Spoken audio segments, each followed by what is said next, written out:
These lectures are titled Theories of Human Development, Part 1. The lecturer is Dr. Malcolm Watson. Dr. Watson is a professor of psychology and chair of the Social Science School Council at Brandeis University, where he has been teaching for over 25 years.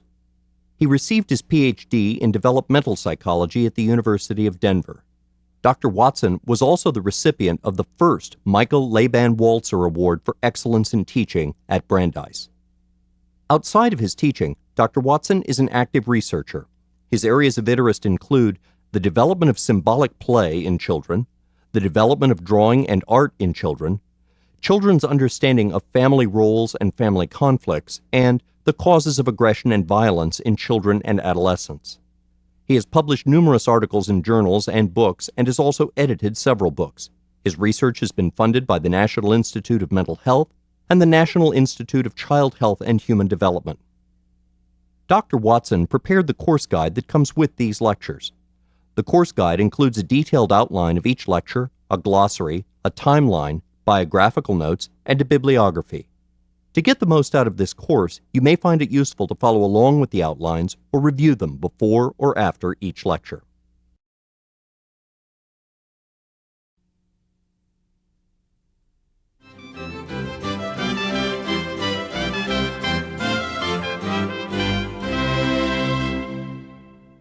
Hello.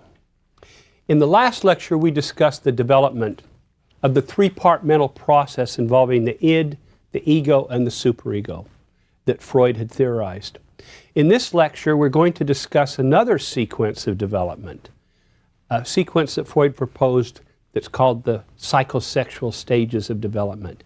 And then we're going to talk about the famous Oedipus complex, which was part of that sequence of development of the psychosexual stages. And then we're going to conclude with an evaluation, a critique of some aspects of Freud's theory.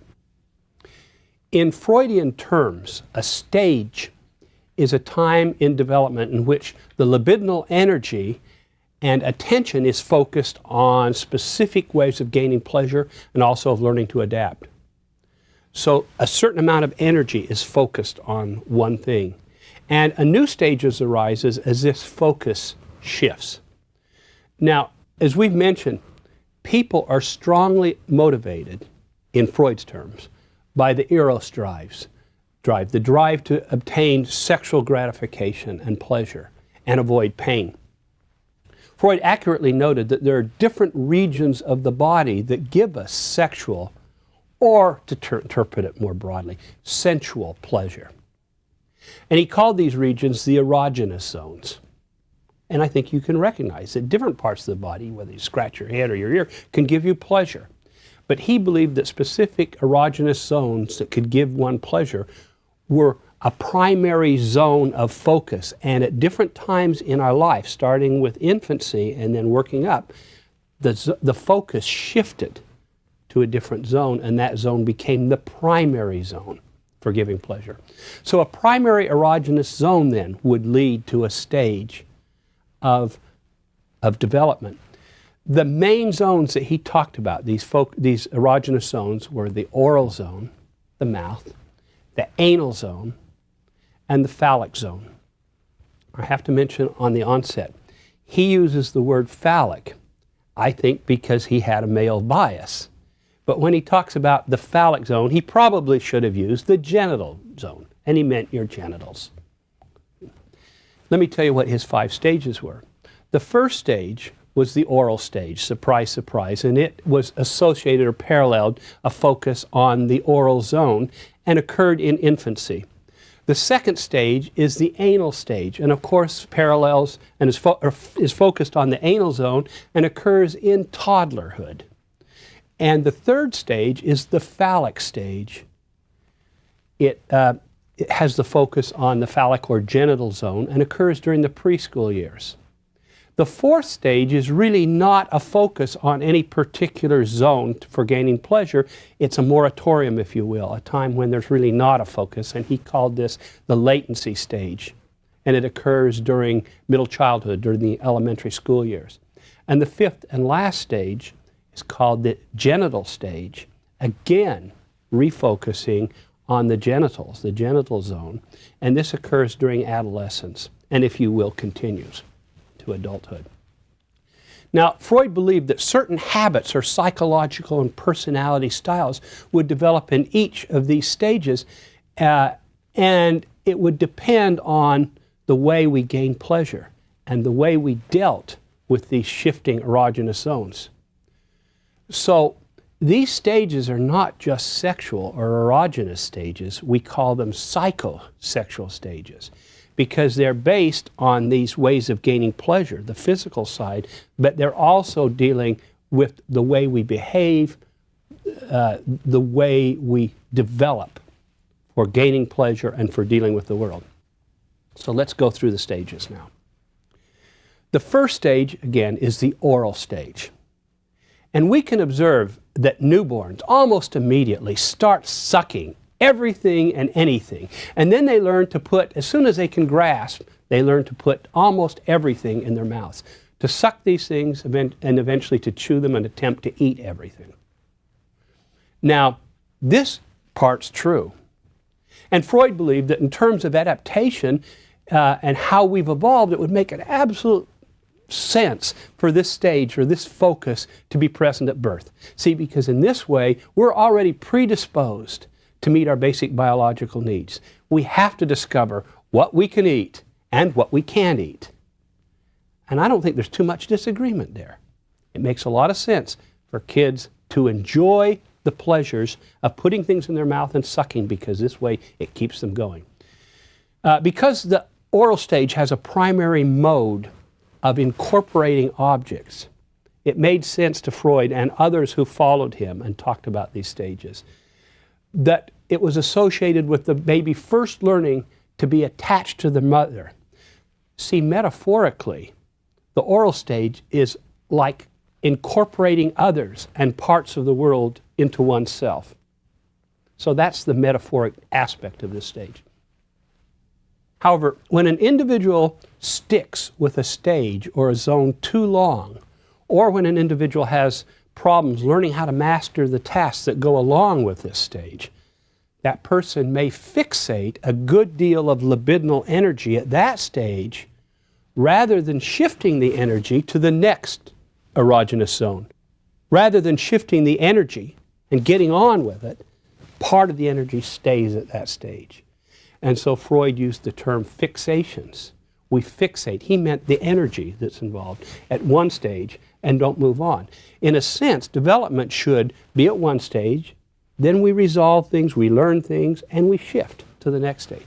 So when people fixate at the oral stage, they may carry with them into adulthood certain immature oral behaviors because they have energy that they're using there that they keep with them. Let me give you some examples of fixated oral behaviors. You chew pencils. You bite your fingernails. You smoke. You enjoy kissing. Or you seek out and enjoy oral sex. Now, all of these behaviors would be considered, in a strict Freudian sense, immature, fixated behaviors from the oral stage. We'll return to some of these in a little bit. The second stage is the anal stage.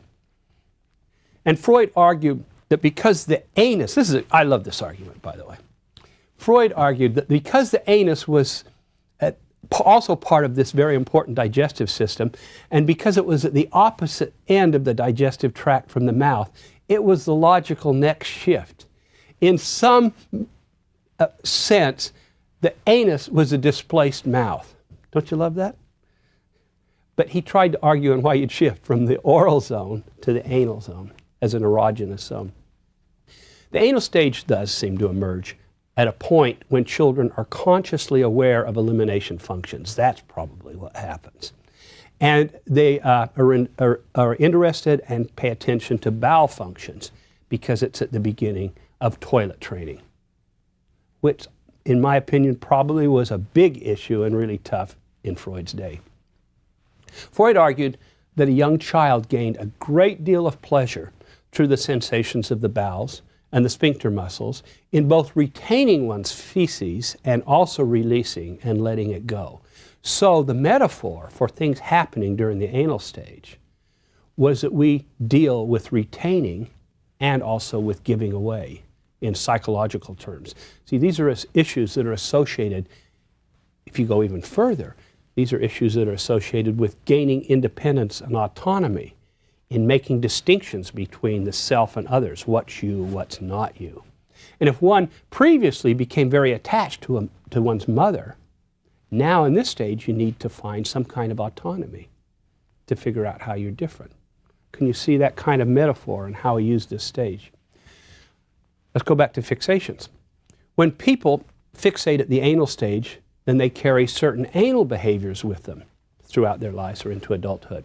So examples of fixated anal behaviors are having problems with constipation or loose bowels throughout one's life, or seeking and enjoying anal sex.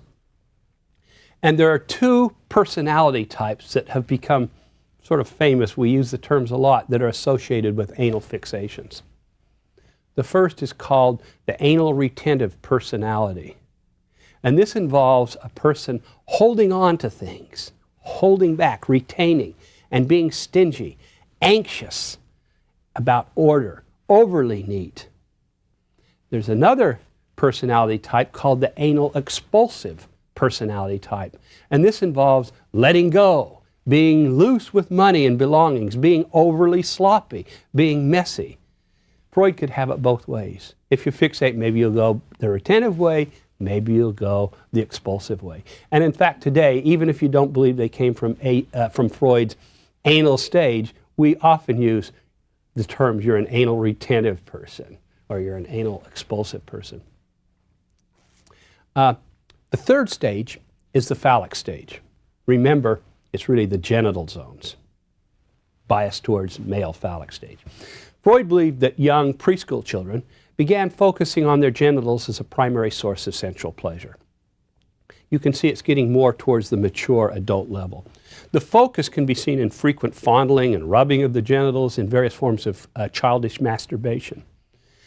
And the focus also can be seen in an emerging interest in discussion about sex and genitals, sexual humor, interest in bodily functions that normally remain private in society.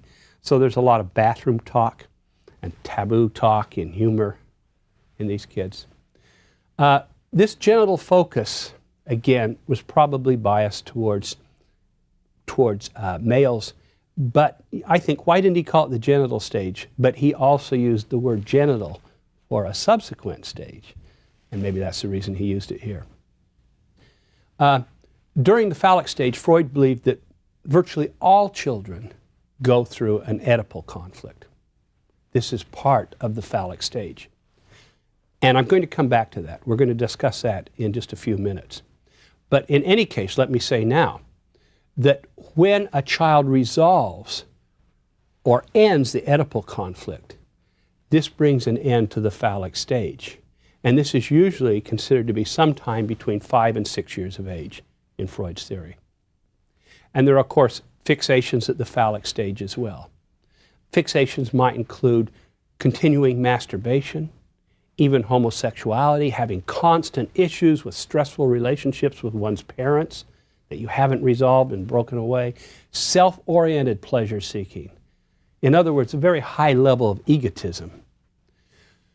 The fourth stage, Freud called the latency stage, and this was, as I mentioned, rather than being a stage focused on gaining erogenous pleasure through one of the bodily zones, this stage is really a break in the sequence. It's a moratorium, if you will, that happens during the middle childhood years. Freud believed that through the resolution of the Oedipal conflict, a child's sexual drives are driven deep underground. They become way unconscious for this period of time. And it's during this period of time then that children are not really driven by sexual drives, sexual needs, but rather they attempt to master tasks from the environment. Other things sort of take over. When you say the environment, that means school in Western cultures. In other words, it's the time when you'd expect them to develop a superego and learn about society's standards and do a lot of mastery attempts to learn about facts and things in their world. Now, the fifth stage, and this is the final stage, is called the genital stage. Didn't we already focus on the genitals? Okay. In this stage, Freud believed sexual drives were rekindled because of the onset of puberty, the onset of hormonal changes. Now we sort of return once again to these issues and this way of gaining pleasure through the genitals. However, this time it's different than it was during the initial phallic stage. This time the focus is on gaining mutual pleasure with another sex partner. I actually think it would have been better to term this the heterosexual stage and the previous one the genital stage. But nevertheless, if one has not fixated too much libido in the phallic stage or in some of the other stages, and if one has also resolved his or her parental relationships adequately to break away, then you can enter this genital stage and develop a healthy heterosexual relationship. In Freudian terms, if you haven't, you might be stuck with self-pleasures or maybe a homosexual focus in a Freudian sense, but not develop a healthy heterosexual relationship. In learning to coordinate these sex drives in this stage, an individual also has to substitute an appropriate love partner for the parent. Has to make a final break with the parent. So a lot of people have talked about during the genital stage, during adolescence, kids have to now sort of re-enter and relive the Oedipal conflict in its final form and work out a separation from the parents and find something that would be appropriate for them. Freud ultimately said that if you are a healthy individual and you're in the genital stage, you can both work and make love, or work and love. That's what you have. Let me just mention that there are some fixations that happen in these different stages that seem to really be rather harmless. Okay, they in fact add variety and spice to life. I don't think that we have problems accepting kissing as a continued source of pleasure. But there are other fixations that seem to be maladaptive in Freudian terms. And they can even become psychopathological. So for example, some fixations might be on obsessions. You're so obsessed with gaining pleasure in one way or focusing on one aspect that it leads you into addictive habits. It leads you into behaviors that overwhelm you in an obsessive way and take over your life. So fixations can be pretty tough, even though some of them may add spice to our life and variety. We've gone through all the stages now. Let me return, though, to that part of the phallic stage I said we'd talk about, the Oedipal conflict. In Freud's view, the Oedipus complex is a crucial and pivotal factor in development, and he considered it crucial for his entire theory. Not everybody thinks it's that crucial, but he did. Apparently, from what he said, Freud went through his own Oedipal conflict, at least in his own life, how he analyzed himself. And this greatly influenced his theorizing. If he went through it, he's trying to use those experiences to try to make sense of normal development. The Oedipus complex describes desires, jealousies, and confusions that children have as they work out strong feelings that they have toward their parents. And Freud called this conflict the Oedipus complex, as many of you know, because of its similarities to the story of King Oedipus in the Greek myth. Now, Oedipus, unbeknownst to him, killed his father and married his mother. And that unbeknownst to him part is important because it reflected the unconscious nature of this conflict. You see, Freud, who loved myths and stories and history in this way, believed that many important myths and stories that we have in a particular culture reflect universal emotional issues and problems that we have that we find in our species. So he expected to find similarities between myths from one culture to another.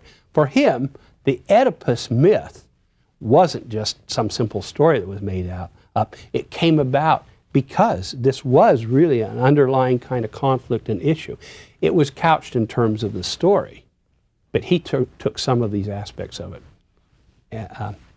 to help him explain this conflict that occurs. Now, boys and girls go through this conflict. In many cases, with girls, we call it the Electra complex. However, in this discussion, I'm going to call it all the Oedipal conflict, as many people do. So we're going to refer to this when we're talking about both boys and girls. Let me walk you through this. And I'm going to use a boy to start with. In the first phase, a boy is in the midst of the phallic stage. And this boy develops a strong sexual desire for the mother. The boy has the hots for mom. But what that means is the boy wants that mother's affection, that mother's intimacy, all to himself. This desire is immature, and it's in large part unconscious.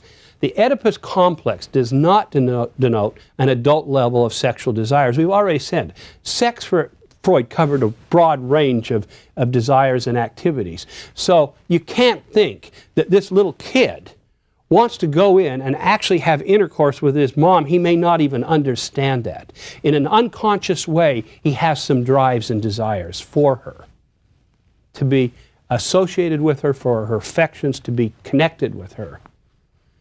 And Freud definitely believed it was sexual, but it was an immature form, a little understood form by the boy. But in the process of wanting her, the boy realizes that his father is married to his mom, that he has her affection. And so the boy gets jealous of Dad because Dad has what he wants. And he shows antagonism because of this jealousy. He shows resentment. And he also shows some aggression toward the dad. So, I know a kid who the mom said, "I love you." And he says, "And I love you too, and that's why I can never marry somebody else." And I know a girl, true stories, who said to her dad, "Daddy, kiss me. Kiss me 100 times more than you kiss Mom." These things happen. We see kids that say these kinds of things. Or a little girl who says, "Dad, you come over. Mom, you go out in the other room." So you see these things that are occurring. We actually do see this kind of thing. Now, in Freud's view, a boy then starts, we're going back to this resentment, this aggression the kid feels towards the mom. The boy then starts fantasizing about getting rid of the dad. And he does this, remember, we have wish fulfillment and primary process thinking. And he can do this in some fairly irrational ways. But this kind of thinking, if it becomes conscious at all, even if it's unconscious, starts scaring the boy. And one reason it scares the boy is he thinks the father knows his thoughts and may retaliate. You see, this doesn't require that the father is doing anything here, is really competing with the son. But the boy sees it as a competition. And in some egocentric way, if he's competing with the dad, dad must also be competing with him. And so the boy starts developing fears the dad's going to get back at him. And in Freud's term, he looks around, he sees his little sister, he sees some other girls, and he sees they don't have a penis like I do. Dad's going to cut off mine. I'm going to lose it.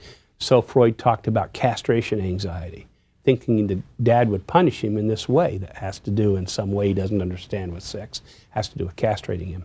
Now, girls go through a parallel conflict, but you have to reverse the roles for father and mother. However, according to Freud, the girl doesn't have castration anxiety, of course. What she has is penis envy because she wants what her father can give her and what her mother doesn't have. There are many observers of children who've criticized this aspect of Freud's theory. They believe that the description for girls was not really evidenced in reality and probably came because Freud's focus is on the male version, and he doesn't seem to have observed girls very well. But I can get rid of that. If you take the main thrust of this Oedipus complex and forget the specific penis envy and castration anxiety, and just say For either sex, you've got a kid who really wants exclusive attention and affection from the opposite sex parent, and in the process feels sort of a jealousy and a competition and antagonism towards the same sex parent. You've got the conflict without all of the nitty-gritty details that might get in the way. That's the basic phenomenon, and that's the basic first phase of the Oedipal conflict. Now, the second phase of the conflict is when this emotional dilemma, and this is truly emotional for this kid, and when this dilemma is resolved. So in effect, the boy really can't marry his mother, and eventually he has to accept that. He can't have her to himself. Dad is really already married to her. She's older. She's his mom. There are a lot of things going on. And also, the boy really doesn't want to get rid of his dad, because maybe in some ways he wants to get rid of him. He feels antagonistic, but he also loves his dad. You see, there are these mixed emotions. So he has to resolve this in some way. To escape retaliation from the father and to escape all of this emotional turmoil, the boy comes to identify with the father in two important ways. First, the boy shows a defensive identification. That is, he becomes like the father because the boy is attempting to make the father his friend rather than his enemy. We identify with the enemy in some ways, and therefore we become buddies with him. And the second way is the boy shows instrumental identification. By imitating his father, he becomes like him, and in that way he gets what his father had. If he becomes like him, he'll get the same rewards and benefits that his father had. So the boy identifies with his father. He internalizes the dad's viewpoints and values, including the society standards that go with it, and he gives up on his mother as a love object. And the girl does the same in reverse for the mother. Now, according to Freud, there are three main important results of this resolution. First, the boy develops a superego because he incorporates these standards. Second, he develops a strong gender role identity from the father or the mother and appropriate role models. And third, his sexual desires are driven underground and he goes into a latency period. Okay. One can see in Freud's theory that if the child doesn't resolve this conflict, he or she will not develop optimally. So this is a case that for Freud was absolutely crucial to normal development. Let me go on now, after we've presented this, and give you, in summary and in conclusion, a critique of Freud's theory. Currently, there are many people, including therapists, who see Freud's theory as highly valuable in explaining real-life development and human nature. However, there are many others who reject most of his theory as being valid. Let me talk about the positive side as I see it. Freud, through a combination of insight, through genius, and through the cultural context of his life, seemed to hit on some truths about human nature that we generally accept today. I said, we've made these implicit as part of our general feeling. They weren't accepted before Freud came along.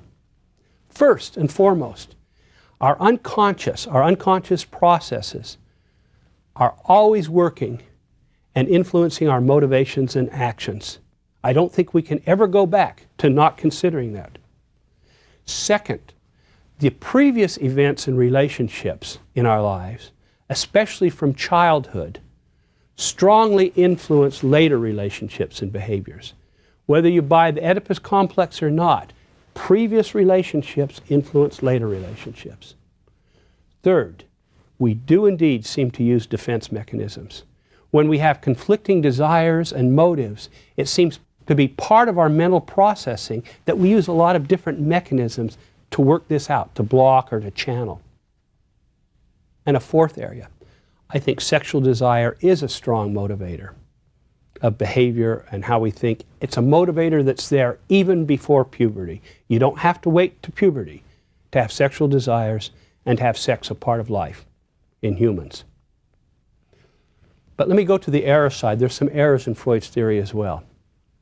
He didn't seem to be a very keen observer of many periods of child development. We talked about a good theory ought to be in touch with the way children really seem to develop. In some ways he was. But some ways, with what we know today about child development, it doesn't exactly match, particularly the psychosexual stages. They seem to describe some aspects of development, but they don't seem to capture some of the important things that developmentalists have talked about as we talk about sequences of change. The Oedipal theory is particularly tough on females. It seems to shortchange them in talking about how they develop a weaker superego, in logically explaining how they identify and work. They started out being attached to their mother. They have to give up. Then they go to the father. Then they come back to the mother. It doesn't work as well as Freud worked it out for boys. Although we see different personality styles, like an anal retentive type, there's almost no empirical evidence that fixations at a particular stage lead to these different personality styles. They may be there. We can give it a name like anal retentive, but no evidence shows that's where it comes from. And then there's a big question on whether the Oedipus conflict is indeed universal. It does not seem to explain a lot of parental conflicts and family jealousies, which are there, but they don't seem to have, but the Oedipus complex itself doesn't seem to explain normal gender role development or the internalization of moral standards. And we have other ways of explaining that today. Sexual drives are important. They're present before puberty, but they may not be the foundation for all motivation. One thing that Freud did not hit on was the importance of intrinsic motivation towards competence, gaining competence and mastery. So what should we do with him? Assess him in light of what we know today, take away what's good, and leave the rest. And I think this will be helped along because next time we're going to talk about the second of our major theorists, Erik Erikson's psychosocial theory, which in fact developed from Freud's theory and modified it. Thank you.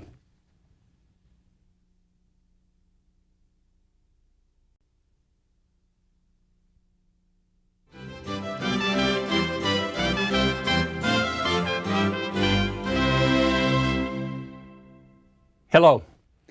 In this lecture, we're going to talk about the ego psychologists who, following Freud, revised Freud's theory, and one main ego psychologist, Erik Erikson, and his theory of psychosocial development. We'll talk about Erikson's personal history and how this influenced his theorizing. And then we'll introduce his stages and the conceptualization he had as the foundation for his stages, a conceptualization of a series of crises and how these influence development. After Freud, many of his followers tried to bring his psychodynamic theory in line with more recent empirical work by focusing on social and environmental influences. Social and environmental influences were not the primary interest or the focus for Freud himself. They focused on how we adapt to reality rather than on the internal conflicts between basic sex drives and prohibitions from the ego and the superego. Now, these theorists came to be known by two titles, Neo-Freudians and ego psychologists. The first term, Neo-Freudians, is self-explanatory. The second term refers to the fact that they stressed the importance of the developing ego in controlling internal conflicts and in developing real-life problem-solving skills and rational behavior, and the importance of dealing with issues in the social world, in the real world. Nevertheless, Freudian theory was still the foundation of their work. They accepted and used Freud's theory, but they modified it and changed the focus. The most influential ego psychologist to theorize about developmental sequences and issues was Erik H. Erikson. Erikson began with Freud's theory. The underlying sexual basis for development, the psychosexual stages, were of interest to Erikson, and he began by explaining them. He also, in his career, went on to describe how different styles for men and women were related to anatomical differences and the way each sex gained gratification and developed a particular style that was tied to anatomy. He also completed several cross-cultural observations, And he did analyses of some famous historical figures based on a psychodynamic orientation. He was one of the first to write psychohistories of people. However, despite all of that work, he probably would be a minor figure and not very well known today if it had not been for the most important and influential contribution. And that was what he was famous for changing the focus of the stages of development. And he brought about a systematic description of developmental changes that occur throughout the lifespan. This was Erikson's contribution. Now, Erikson was greatly influenced by his own personal history, and we can tie the development of his theory and some of the ideas in his theory to events directly occurring in his life. You could say this is true for all theorists, but for Erikson, you can see it very clearly. So let me give you a little background and history. I think it's quite interesting. Erik Erikson was born in 1902 in Germany to Danish parents. He died in 1994 in Massachusetts. He never knew his father. His understanding was that his father and mother had separated and divorced early on. And he learned only in adolescence that his parents had never been married. In fact, it was not much of a relationship at all. It came as a shock to him because he didn't have that information for most of the time he was growing up.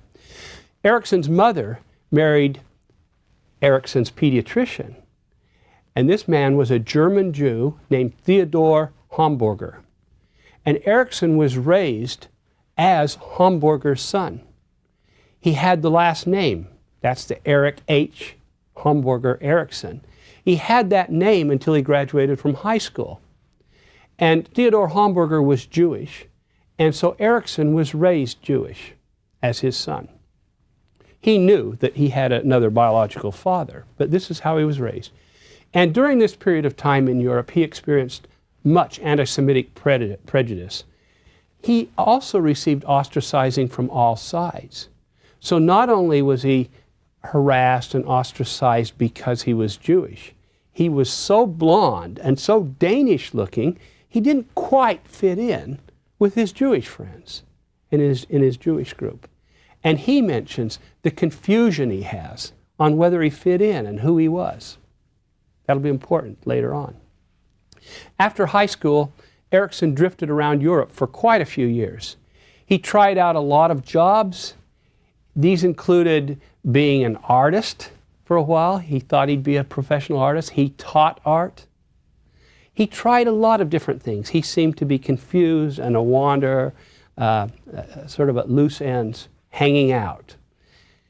Erikson never received higher than a high school diploma.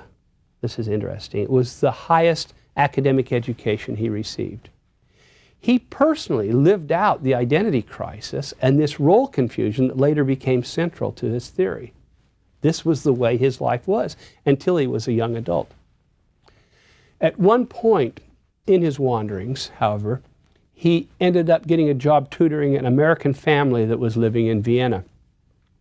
And this family was there for the father to study psychoanalysis with Freud. And so he was introduced to Freud's theory, one of the many things he tried out. He ended up going through psychoanalysis with Freud's famous daughter, Anna Freud, and then he ended up becoming one of her star students. And eventually, even though he had no academic degree, he completed psychoanalytic training.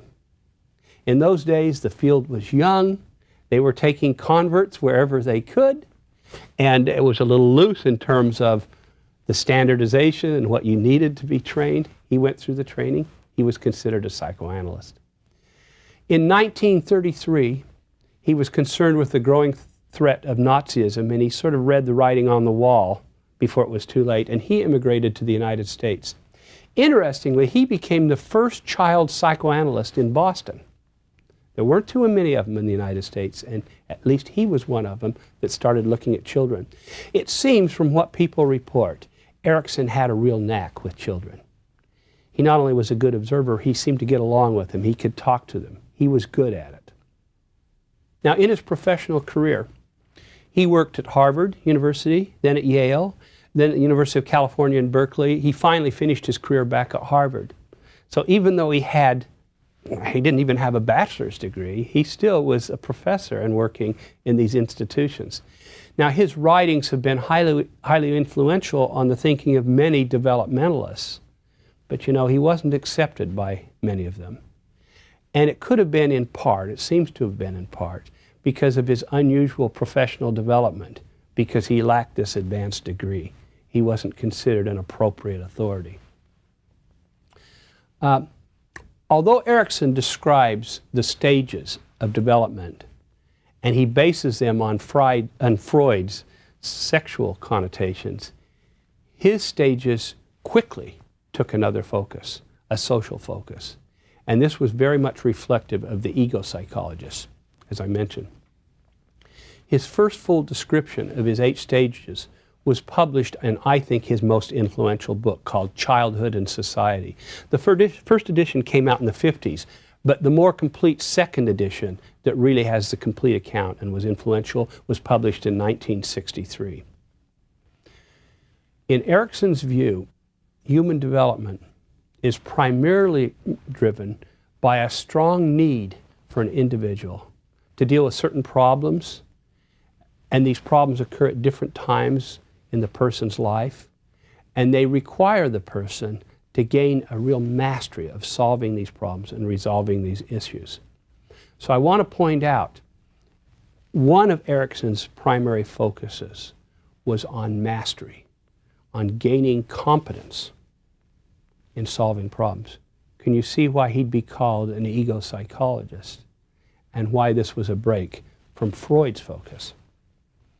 And most importantly in his theory was the idea that an individual continually seeks to understand who he or she is and to develop a coherent identity or a strong sense of self.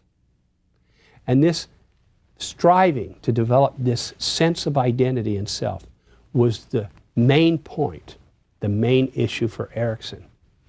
Any guesses to where that came from? If you think back to what I've just said about Erikson's history and his development, he lived this. And he used this then and incorporated it as part of the way he looked at development. There's a series of events or issues that one encounters in life, as Erikson saw it. And these series of events or issues create a series of crises for the individual. And these crises require the individual then to gain mastery over various problems and to further develop a sense of identity. At every single stage or crisis or issue, identity comes up again. You have to then further elaborate who you are and further elaborate what you can do, what you're competent at. And thus, each stage is in fact a kind of identity crisis for the individual. Now, for Erikson, a crisis occurs when the issues or problems that a person faces create some acute emotional reaction, and it's so acute that you need to deal with it. You need to resolve the issues, the confusions, the problems you have, in order to feel at peace, in order to feel comfortable once again. I think usually when we think of crisis, we think of some very acute trauma, like your child is in a car accident and you need to rush and take the kid to the hospital. Or we think there's a crisis because you end up getting a divorce, or your house burns down. For Erikson, a crisis was not seen as one of these acute traumas. A crisis was a turning point. And to have a crisis, you really needed 2 things. You had to have some strong emotionality involved. If you didn't care, if you weren't emotional about it, it wasn't a crisis. You also had to have this strong need to resolve the issue, to figure out what was happening. The crises, as Erikson saw them, were brought about in large part because of various emerging skills that a person developed. So as you get better, as you develop, you have certain things that now come about that you need to master and deal with, but also in large part because of the opportunities that are now open to a person in social relationships and in obligations. that a person's exposed to. So if your parents are putting demands on you, that could bring about a crisis. As peers put demands, it could bring about a crisis. If you go to school for the first time, this brings about a whole new opportunity, a whole new level or vista of issues and confusions about who you are and what you can master. If you switch from going from middle school to high school, that's a switch that could bring about a crisis. If you switch career choices or jobs, that could bring about a crisis. If you retire and you now no longer have a job, that could bring about a crisis. Because it's the opportunities that bring this about.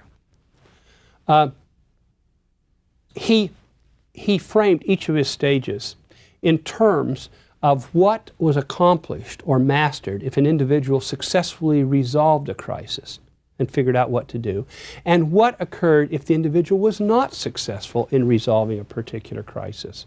And we're going to come back to this. But let me give an example first. In his first stage, one was successful if one gained a sense of trust in others and in the world. But if a child was unsuccessful at this same stage, the child would be left with a sense of mistrust in others in the world. In the last stage, he said a person is successful and resolves a crisis if he develops a sense of ego integrity. We'll mention what that means later. Or he's unsuccessful if he develops and is left with a sense of despair. So each stage is sort of successful versus unsuccessful. That's the way the stages are given. Erikson's sequence of stages is hierarchical and is cumulative in that the resolution of one crisis and mastery at a given level create a kind of identity that makes possible a level of problems and issues at the next stage. In other words, the way he's worked out his stages, it would be extremely difficult for someone to resolve a crisis at stage 3 if she hadn't already resolved the crises at stage 1 and 2. It's logical. You have to go through 1 and 2 to get to 3. Now, in Freud's psychosexual stages, it isn't quite so clear why they have to form that order, why one would be hierarchical for the next one.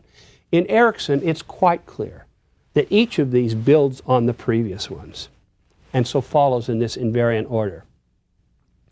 Erikson's first, he had 8 stages. His first 5 psychosocial stages paralleled Freud's original psychosexual stages. He based them on what Freud had said. However, Erikson thought that the development did not end at adolescence, and he described 3 additional stages that occur from young adulthood to old age. And I think it's these adult stages that provide some of the most revolutionary and interesting aspects from his theory. Even his early stages don't really do much for us in terms of thinking of them in terms of Freud's psychosexual stages. On their own, in terms of the mastery and identity that Erikson talks about, they accomplish a lot. Let me list these stages and give the age periods.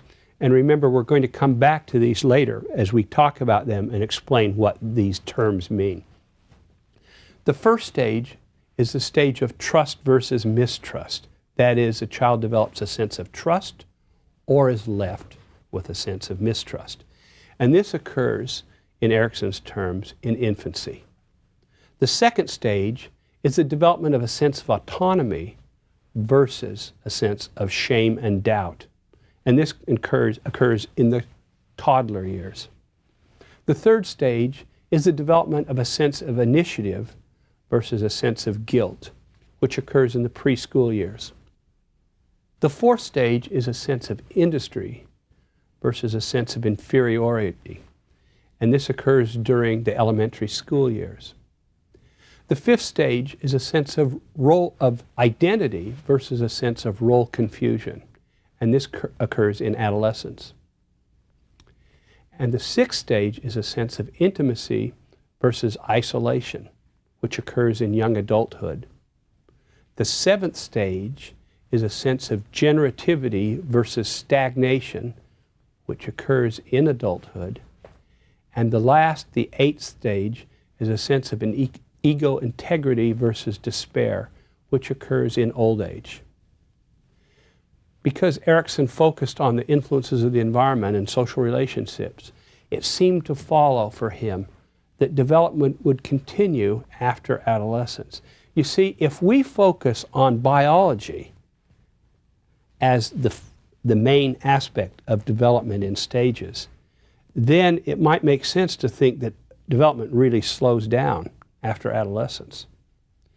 But if we're focusing on issues that come up, changes in social relationships, changes in obligations, development continues on throughout the lifespan. And I think this is the way Erikson looked at it. So after Erikson,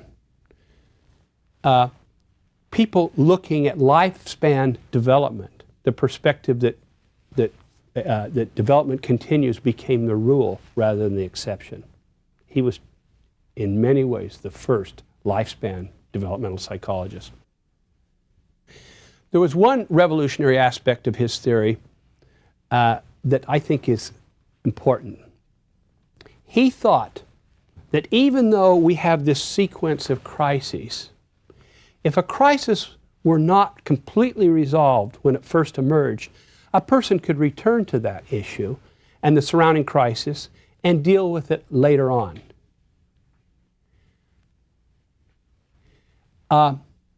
For Freud and others, what went on in childhood in many ways had an irreversible influence on development. Freud dealt with therapy and helping people to go back and resolve issues that were in childhood. He thought we could work it through.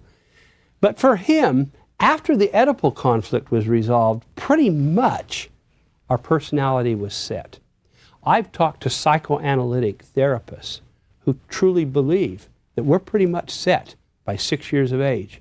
If you don't get in and intervene and help some kid before then, this is the personality. Erikson changed that. It's true he had these sequence of stages, but his view was they were always there. There's no irreversible or permanent failure of development. In his view, all the crises, all the issues surrounding the development of identity and the mastery of various tasks and skills are always present in every period of every person's life. However, the focus on each crisis forms this invariant order and shifts, but they're all there. Let me give you a metaphor for this. I recently attended this indoor sporting event in a large coliseum. And when the lights went out, some spotlights came on. You probably had this experience, and the spotlights started roaming all across the audience and around. Well, think of this, the roaming spotlight metaphor. As it would play across, it would at times focus on one part of the audience and highlight that part so you could see those people. And then it would move and focus on another part. Think of this as the metaphor for all of these issues and crises in Erikson's theory. They're always there, but the spotlight changes. And it lands on one particular issue or crisis, and that's what the focus is at one time. The others are off in the background. It may return, the spotlight, and hit that crisis again at some other time. For example, even as adults, we can deal repeatedly with issues of trust versus mistrust. That was his first stage. But anytime something comes up in our life that brings about a crisis of trust in others, we can deal with that issue again. We can deal with the issue of autonomy. We can deal with the issue of initiative, and so forth through all the stages. Okay? So, in effect, each of the major issues in development is recycled whenever events in one's life elicits it. Now, that's an interesting way of looking at development. There's also something I think that's very comforting about that. It means you can go back. You can go back and work things out. If you had problems at one stage, it isn't all over. And that was Erikson's view. There are two major issues that continually recycle throughout our lives that were part of Erikson's stages. If you look at all of these stages, you see two things that jump out. I've talked about development of identity, development of mastery, but the issues were, first, the development of a sense of connectedness to others. one of the big issues is how is a person connected? And you see this in his stage of developing trust. You also see it later in his stage of developing intimacy with somebody else. You see it in his stage of generativity, in developing a relationship on who you can take care of. The second big issue is a sense of independence from others. And this is shown in the crisis of developing autonomy. Can you develop autonomy? It's shown again in the idea of developing identity, who you are, what is you and what is not you. And so we're going to run into these two issues again and again under attachment theory. It's interesting if you think about these two issues, because we all in our lives have an issue with being connected to others.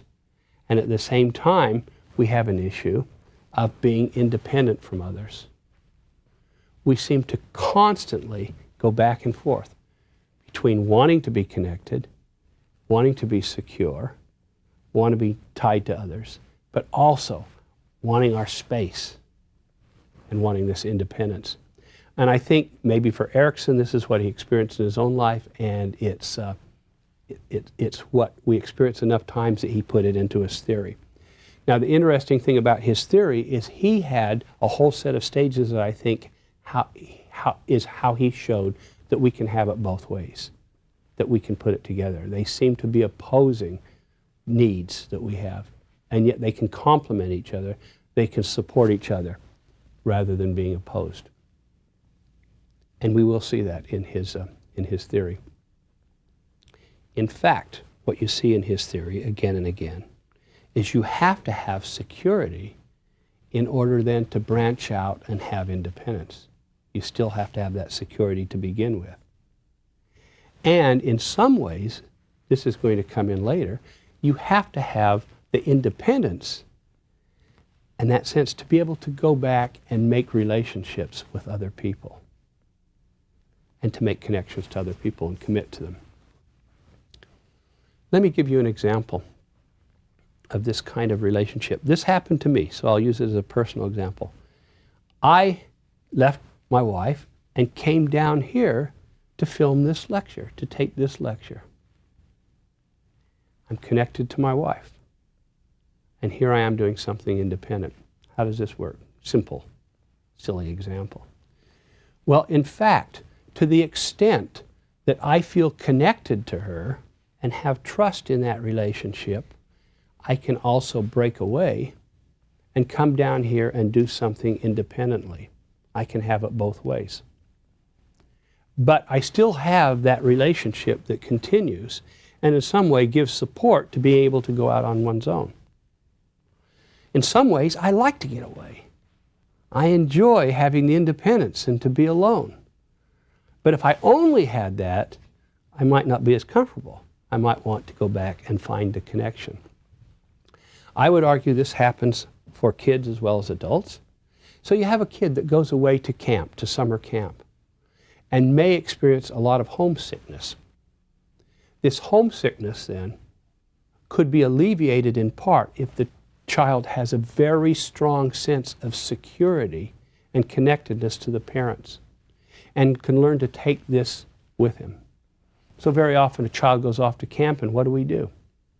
We give them pictures of the family. We give them a security blanket of sorts or something they know that's extremely familiar to take along.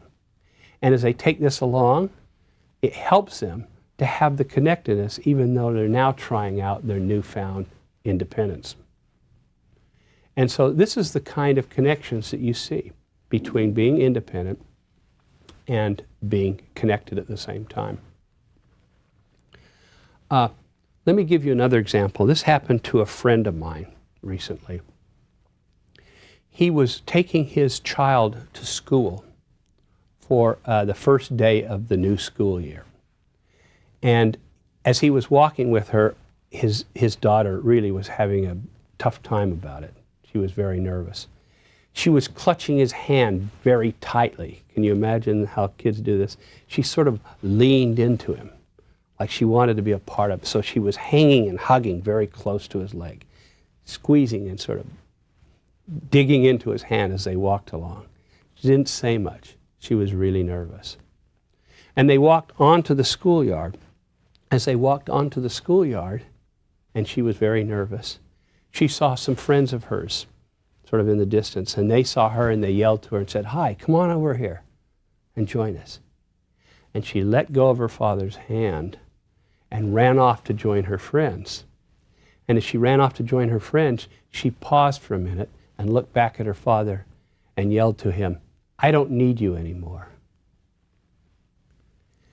Now, the father told me that he had mixed emotions on this. He was both a little sad, but he also understood where she was coming from, what she meant as she said that. She had the security of his relationship, of this connection or trust in him, that she could say, at least on the surface, "I don't need you anymore. I can go off. I can go off and be on my own." And you see this again and again in relationships. In the next lecture, we're going to talk about the stages. We're going to start with Erikson's first 4 stages, and then in the subsequent lectures, we're going to complete an analysis and assessment of all of his stages. But again, look carefully for these issues to come up. Let me then summarize what they are. That again and again in his stages, you're going to see issues of mastery and what kids mastered each stage. You're going to see issues of identity and how they are forming the sense of identity and how it's changing. And you're going to see the main issues of being connected to others in conjunction with being independent of others. Thank you.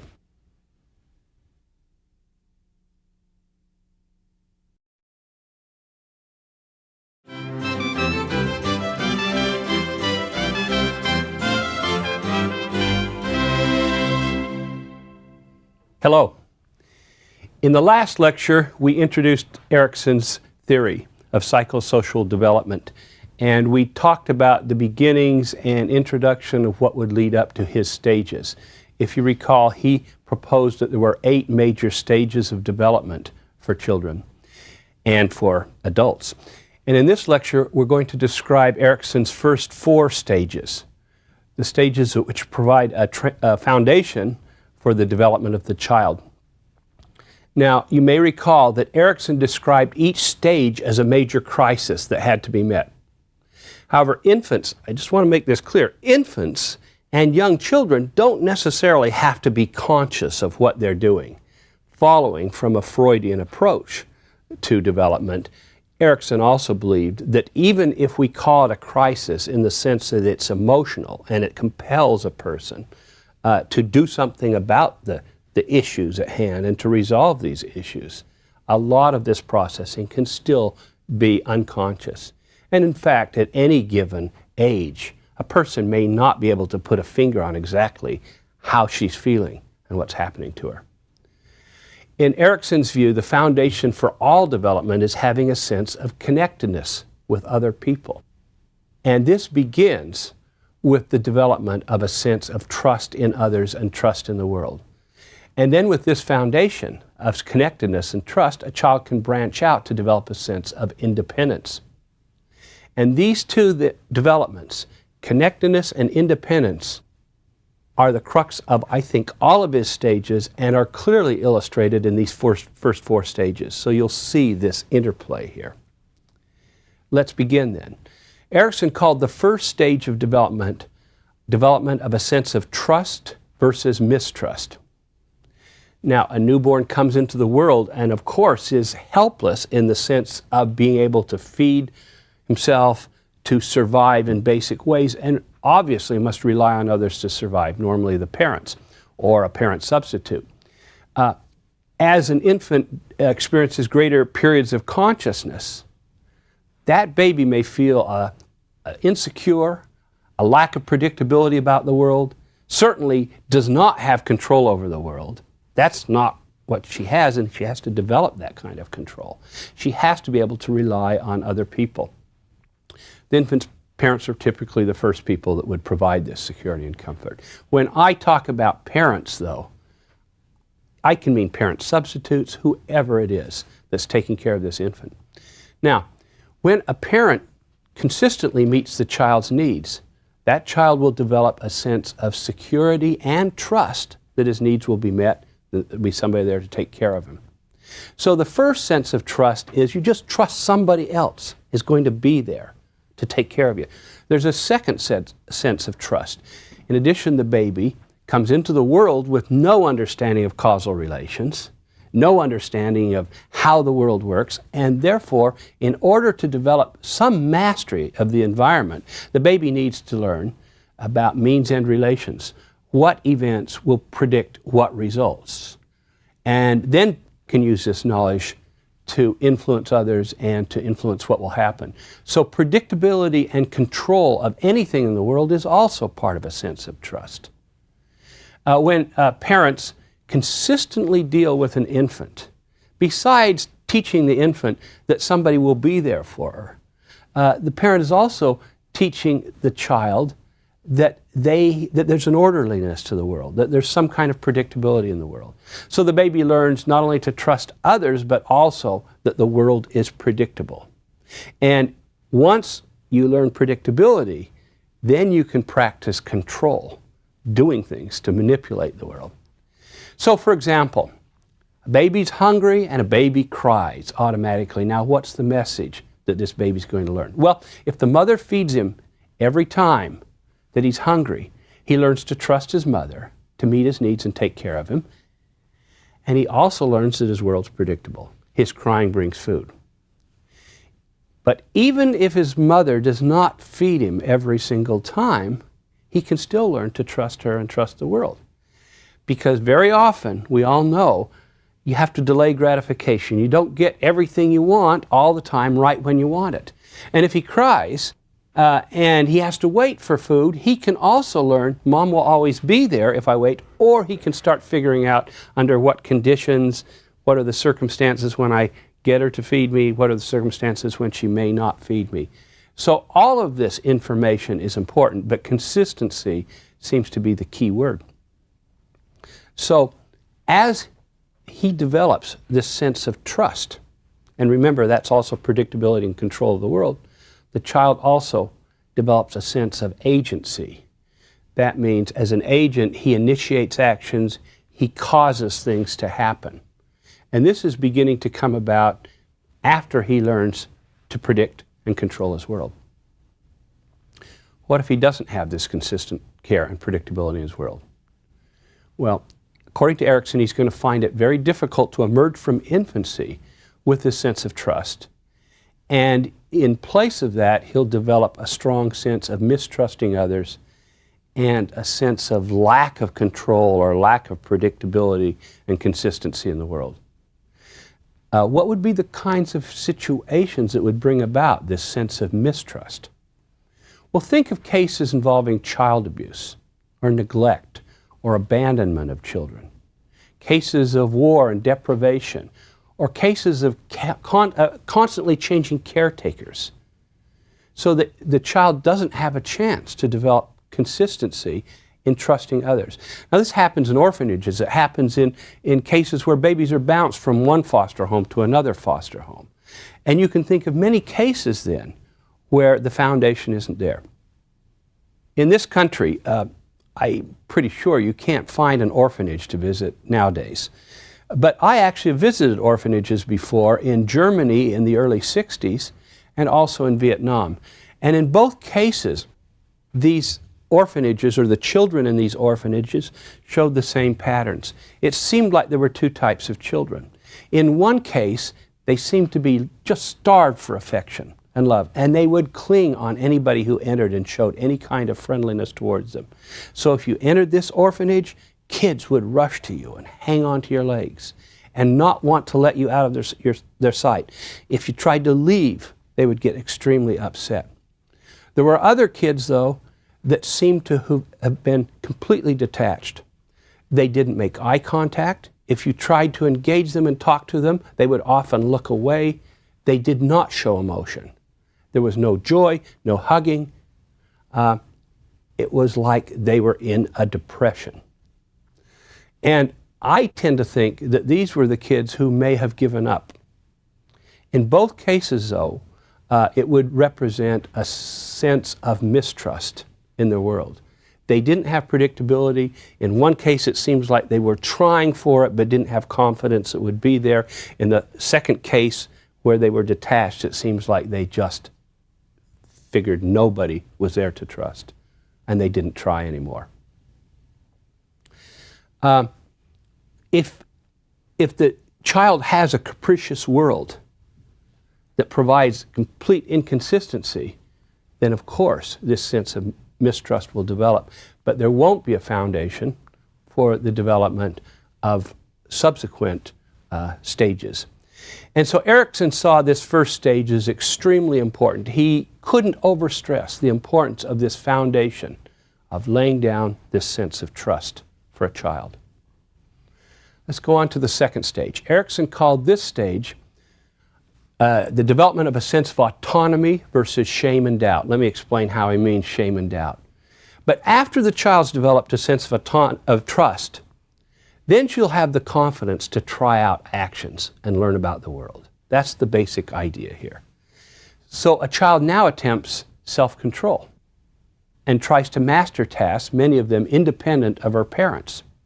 So if in the first stage the child's identity is really tied to attachment to another person, usually the parents, now her identity includes being separated from the parents. So first you have to be connected, then you try to separate.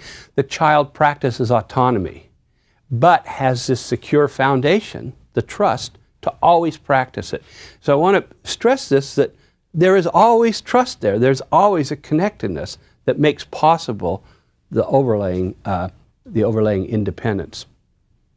Let me give you some examples of this kind of autonomy.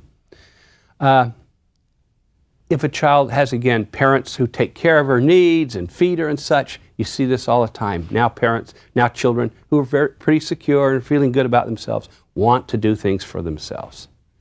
So the child grabs a spoon from the mom and tries to feed herself, grabs the cup and tries to drink, tries to wash herself, pushes people away because she wants to climb the stairs on her own. She gets into things on her own.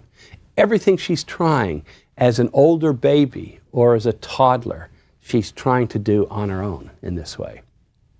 Now, this stage originally corresponded to Freud's anal stage, but Erikson pointed out that toilet training is just one of many areas in which a child attempts to gain some self-control and mastery. You see, development occurs outside the bathroom to a large extent. One of the additions that Erikson gave us. What happens if development goes awry in this stage? Well, first, if the child doesn't have a sense of trust from the first stage, it's very likely that this child will have problems developing in this stage. But another major roadblock to development during this stage occurs when children try things in an autonomous way and on their own, and they're put down, they're criticized, or they're punished for their attempts. So, if her parents punish her every time that she tries to do something on her own, like she tries to feed herself or she tries to wash herself, she's likely going to then develop a sense of doubt about her abilities. Parents may also shame a child for doing things wrong, such as having toileting accidents, and they'll criticize them too much or punish them. And a child will then feel ashamed of what she can do and what she can accomplish. So the development of a basic sense of shame and doubt in oneself during this stage is the opposite and the negative side of what can occur. And this, of course, is going to inhibit the child's further development of independence. Now, if you go to the third stage and then later to the fourth stage, what you really see is a continuation of this development of independence. Erikson called the third stage the development of a sense of initiative versus guilt. And again, this is a continuation of autonomy. And it continues to develop based on that basic foundation of trust. If the child's been successful at attempting autonomous skills, In this stage, he goes further in attempting to master even more extensive skills and do them where the child then initiates and takes more responsibility for what he or she chooses to do. He'll explore new ways to do things and to manipulate people. So a big aspect of this stage, which happens during the preschool years, is that children are trying to learn and trying to manipulate others as well as things. He'll attempt to form new relationships with people. He'll attempt to meet his desires directly, not waiting for the parents to take care of him or even waiting for them to tell him what to do. So, for example, children will very often go out on their own and make acquaintances with peers. Or they'll try out new roles, particularly gender roles. It's a time when children are trying out what goes with being a girl or goes with being a boy. And children will try things like influencing others by being kind to them in a way that would seem like a bribe, very transparent as a bribe to parents, although kids probably don't think they probably think it's pretty clever, where parents are saying, I can see this. So there was this kid recently, I knew, who just said, Mom, I love you. Can I have a peanut butter and jelly sandwich? You know, it's pretty simple and it's pretty unobtrusive, but we knew what he was doing. And I think that was a clever new development on his part. Our son once did this. He went into the closet and discovered that his mother had all kinds of shoe boxes in there filled with shoes, of course. And this would be a clever trick. So he went downstairs and got a pair of scissors, went upstairs, emptied all of the shoes out of the shoe boxes, and proceeded to cut up the shoe boxes, cut up doors, windows, and make a little village of buildings. It was actually pretty neat, this little village. But his mom got extremely angry. She lost her shoe boxes. And he hadn't asked permission to do this. She was pretty mad at him. He'd also gone downstairs and gotten scissors out, sharp scissors, that he wasn't supposed to use. But the point is, in his joy and his passion to do something, he was going to do it on his own. He didn't say, can I use those shoe boxes? He just did this kind of thing. Kids can be frustrating, but this is a perfect example of the initiative then that you see at this stage. And compared to these kinds of real-life problem-solving tasks or issues that kids take on, Erikson's stage 3 really takes on a different focus than Freud's stage 3, the phallic stage, which was the basis for this stage for Erikson. If you recall, in the phallic stage, Freud talked about the Oedipus complex, a major development. Now, Erikson subscribed to the existence of an Oedipal conflict, but in his reworking of this stage, the desires, including sexual desires of the child, and attempts at mastery, and attempts to develop this self-confidence, go well beyond the conflicts involving sexual conflicts. That's just one among many kinds of issues that a child is dealing with. So essentially now a child's identity includes being a self-starter, desiring to do things on his own. It's tied to peer relationships in a way that wasn't there before. What can go awry at this stage? Well, a child can be chastised for his drives and feelings of constantly being criticized and acting independently and without permission. A child may feel that he's never allowed to do things on his own, and when he does, it's because he's bad in some way. So, added to the shame and doubt that came from the previous stage, Erikson argued that children can develop a strong sense of guilt, because now a lot of the criticisms from parents enter the realm of morality. A child's not only incompetent, a child's also bad, and things become a moral issue.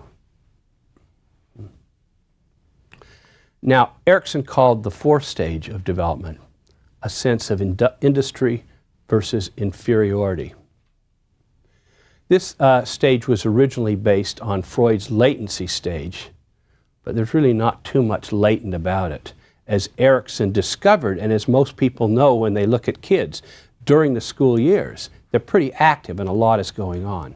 The only latent part for Freud was the sexual drives and desires that were guiding the stage. Even then, they're probably there, but kids don't show them to adults. Anyway, by industry, Erikson meant that the child acts in an independent way and adds to this independent a mastery of many skills and domains of knowledge. In other words, the child is industrious. It's interesting, though, that this stage coincides with children going to elementary school in Western cultures and in our culture. And the focus of elementary school is on academic learning and mastery. So it could be that this development occurs because of cultural input. The child is learning facts. The child is learning to systematically classify our world, learning academic skills such as reading and writing and math and addition, and the child's learning skills and rules of sports. So not only is the child mastering physical skills, but if you've ever watched children learning sports, there's this shift from the preschool to the school years. In the preschool years, kids are learning some basic skills, maybe throwing and running and such. And they have a very difficult time with the rules of a particular game. And they're certainly not even paying any attention to strategy. I once tried to teach a bunch of preschoolers to play football. And it's an impossible task. Basically, football for preschoolers is line up at a line of scrimmage that looks sort of like a line of scrimmage. Somebody centers the ball, and then everyone runs amok and tackles each other and bangs into each other, and that's the fun part of the game. But there's not such a sense that there are actually two opposing teams and they have rules to follow and there are lines of scrimmage and you have these strategies for what you do. One side defends, the other side is trying to get the ball forward. That kind of stuff comes in during this stage of industry. And I use that as a silly example, but that example shows this sense of mastery of all levels that kids are trying to master. In fact, I remember playing sandlot baseball and other games, and in fact, we'd spend a good deal of our time arguing about the rules. We would spend a good deal of our time with elaborate procedures on how to choose up teams.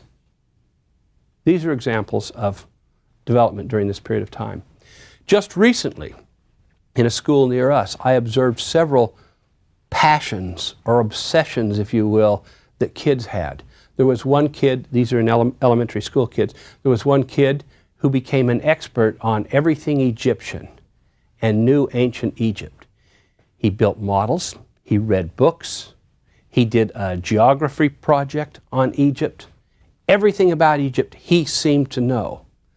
Another kid was a weather expert, knew cloud formations like the best of them, and was obsessed with how people predict the weather and practiced it.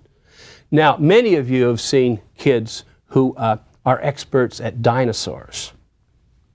I've seen children who are superb paleontologists, if you will. They have the ages of the earth marked out. They know what's happening. Now, the list goes on and on, but this is the stage then, if there ever was a stage where mastery reigns supreme. And it's in this stage then that Erikson believes our identity is tied to what we learn and to what we can master, what we can do, if you will. But it's also related to social relationships. So part of the mastery is how a child fits in, how the child belongs. The membership in various clubs, who one's peers are, teams that a person belongs to. All of these things are also important in this sense of mastery. In the social realm, a child may also need to master fears and homesickness. So for example, a child may sleep over at a friend's house or go on a camping trip for the first time. And the child has to then master the idea of being away from the parents for an extended period of time, or with the parents not even in the vicinity. And this is a form of mastery, being independent to this extreme extent, with still being a cool or a big person, not showing it, not crying. Children also focus on extremes in trying to figure out and define who they are in terms of identity. It sometimes helps them to focus on who they aren't, or what's possible and what is not possible. One of the most popular publications for kids during these school years is the Guinness Book of Records. There's an annual edition. And kids focus tremendously, find it absolutely fascinating to see who did the most of something. And this goes right along with having heroes, whether they're sports heroes or people that did other things, in almost on an extreme or at the edges of ability. So for any of this true sense of mastery and competence development, one has to also take in the chance of failure. You see, if you're going to master something and you're going to meet a challenge, it truly has to be a challenge. And you have to have the chance of also failing at this task. So the other side of the mastery or the industry for Erikson was that you have the chance of experiencing failure, and if you consistently, time and again, experience failure, then the child will develop a sense of inferiority. In addition, this is an age when children use a lot of social comparison. Social comparison means they're constantly comparing how they're doing to their peers. In fact, we do this as adults as well. Preschoolers don't do a lot of it, but kids at this age do. They're constantly thinking, how do I look versus this person? Can I run as fast as this person? How am I doing in math in school? How's my book report versus this person's book report? And they're very adept at realistically assessing their competence and their incompetence without adults telling them how they're doing. So adults can criticize a child and tell a child that she's not doing well, and then elicit this sense of inferiority in a child. But a child who constantly fails at a task in school, or does his own social comparison to other kids and finds out that he's not quite as good, will also develop a sense of inferiority. So identity comes with what you can do in this case. I have to mention something here about this social comparison and this ability to assess yourself. Some researchers have pointed out that children, when they're preschoolers, tend to overassess their abilities. They tend to be completely unrealistic in how much they can do, what they can do and what they can't do. And in fact, they very often will say things about, I can run faster than anybody else. Or, I can read. Now I can read.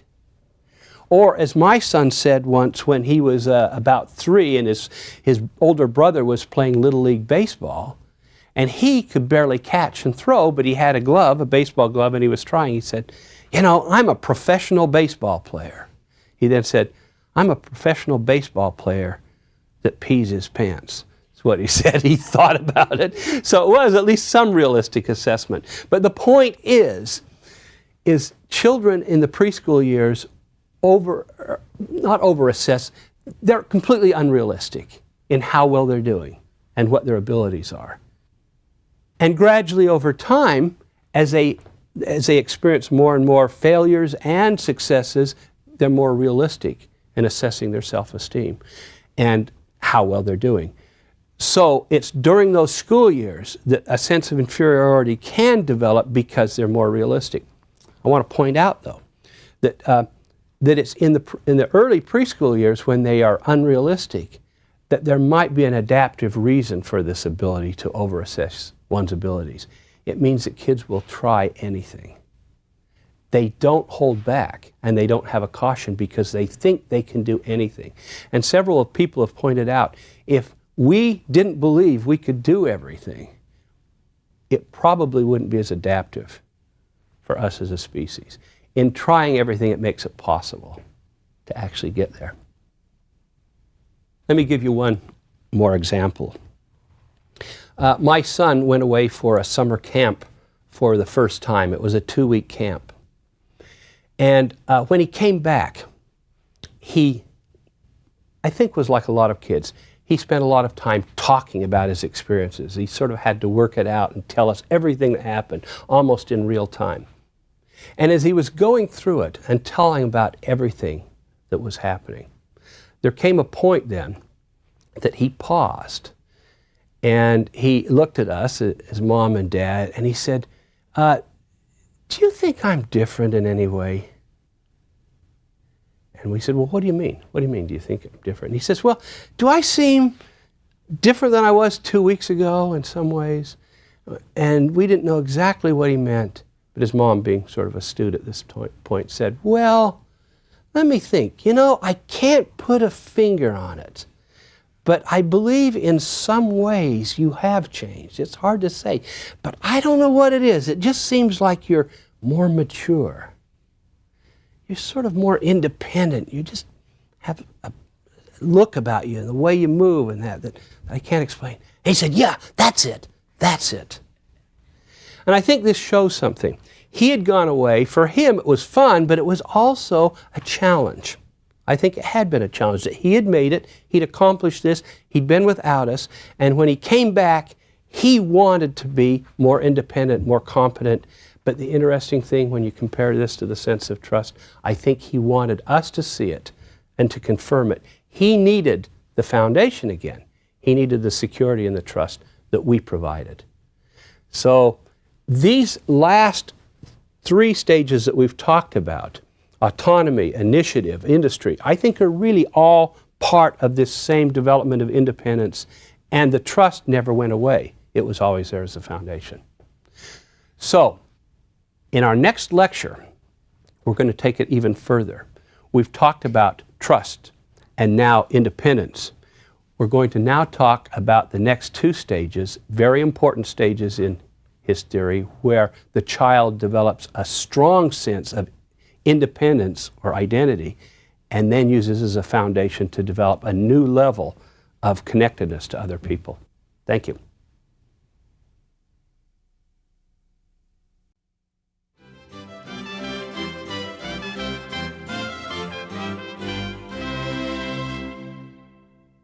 Hello.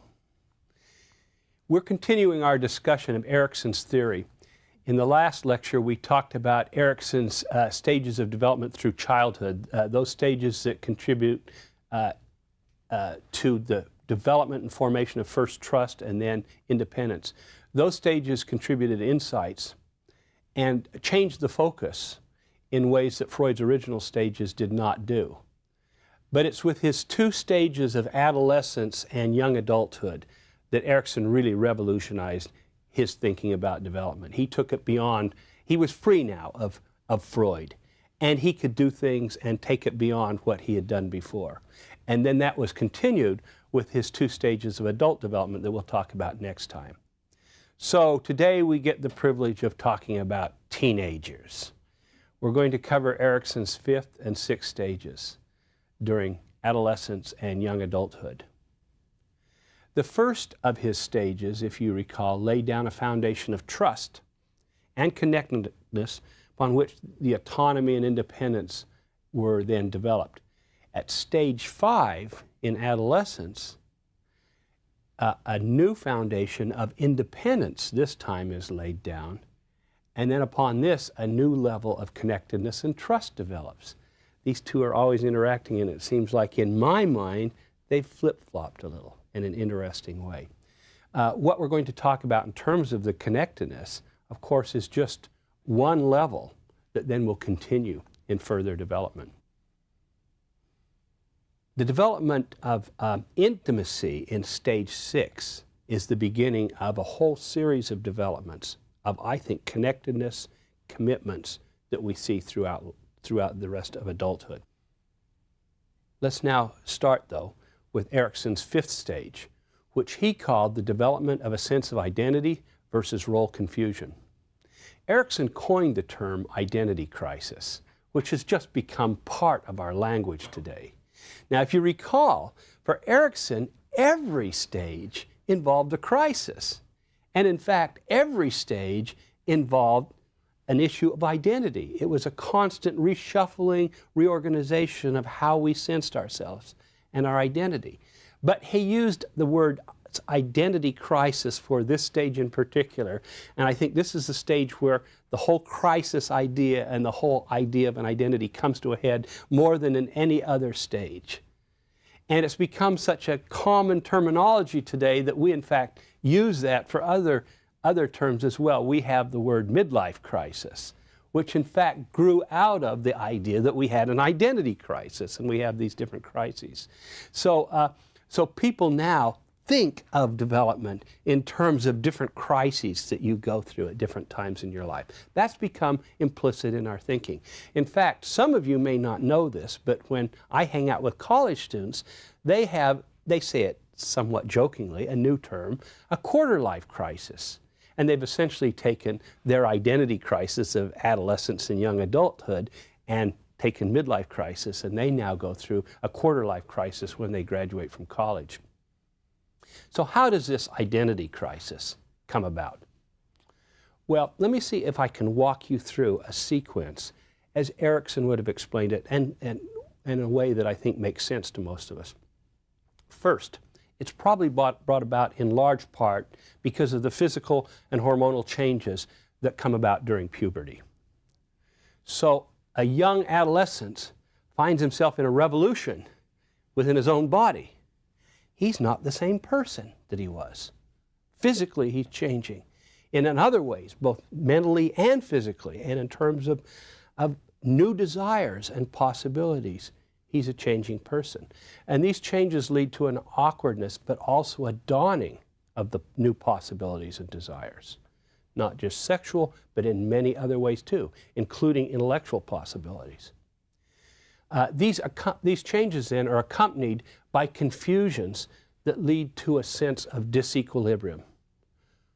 So the person, in terms of his physical and social competence, in terms of who he was, all this time he's developed a pretty good view, a comfort with himself if he's successfully gone through these stages. A sense of self is thrown into a tailspin. He's not who he was anymore. He in some ways has to start over with this development.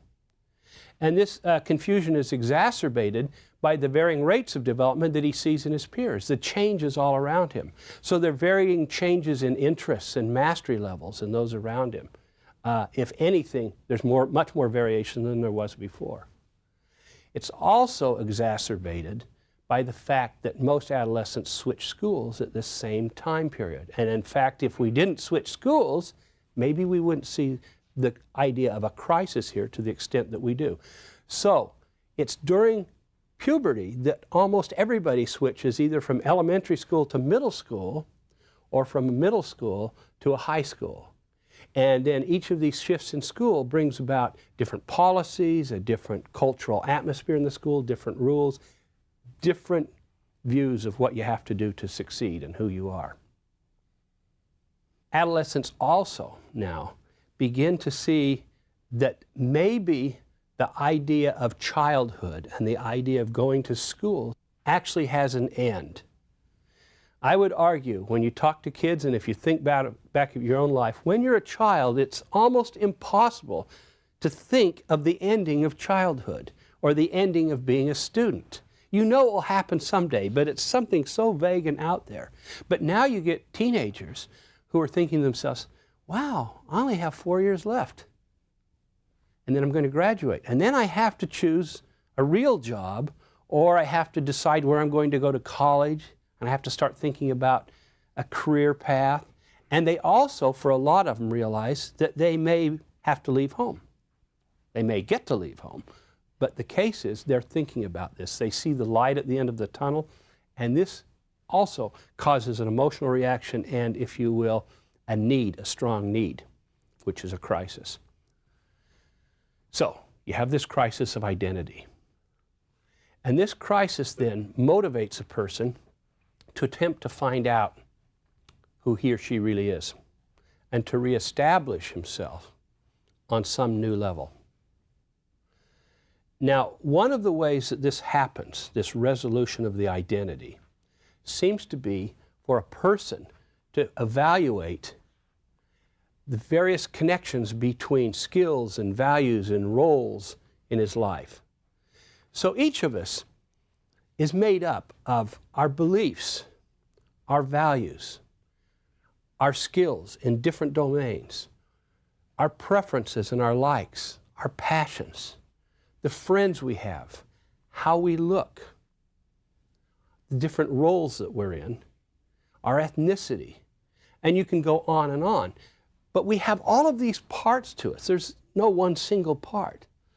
And in some ways, what an adolescent now needs to do is to coordinate all of these different pieces and put them together.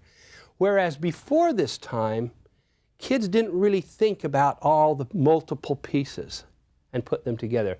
Now an adolescent does. And in fact, probably the adolescent now has the cognitive skill to be able to do this, to coordinate all these pieces.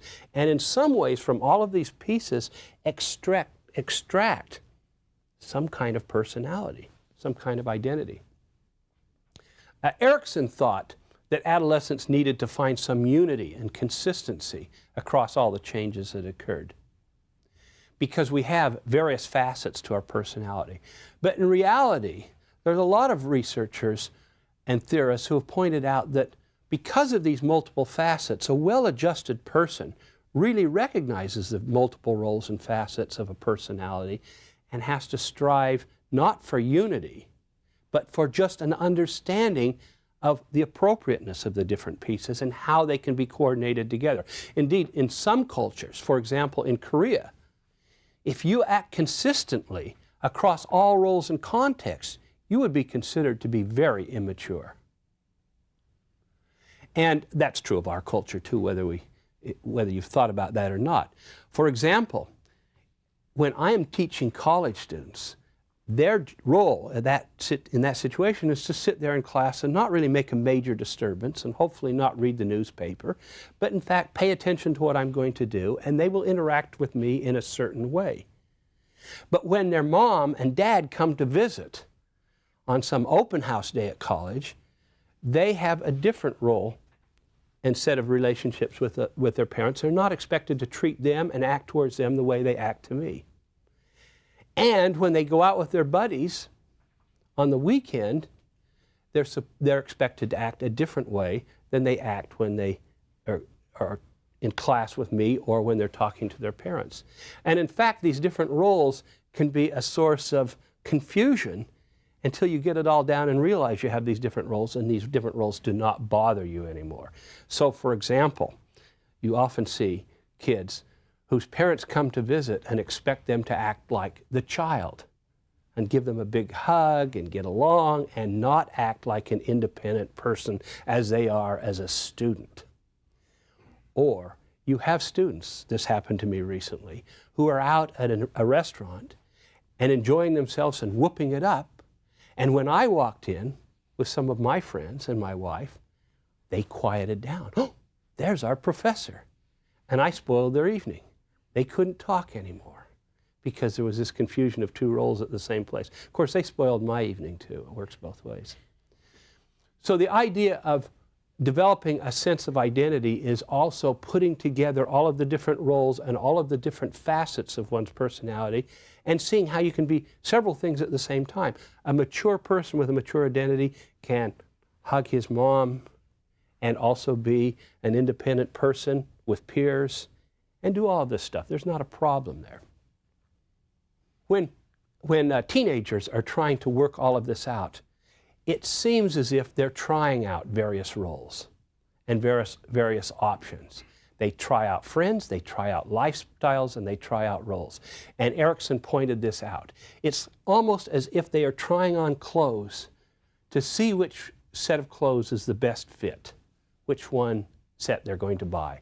And so not surprisingly, adolescents seem to be highly influenced by fads and opinions and also the values of their peers. And they seem to change their styles and their plans quite often. It seems to some of us it might be on a weekly or monthly basis, but whether it's that often or not, they do change. Let me give you an example.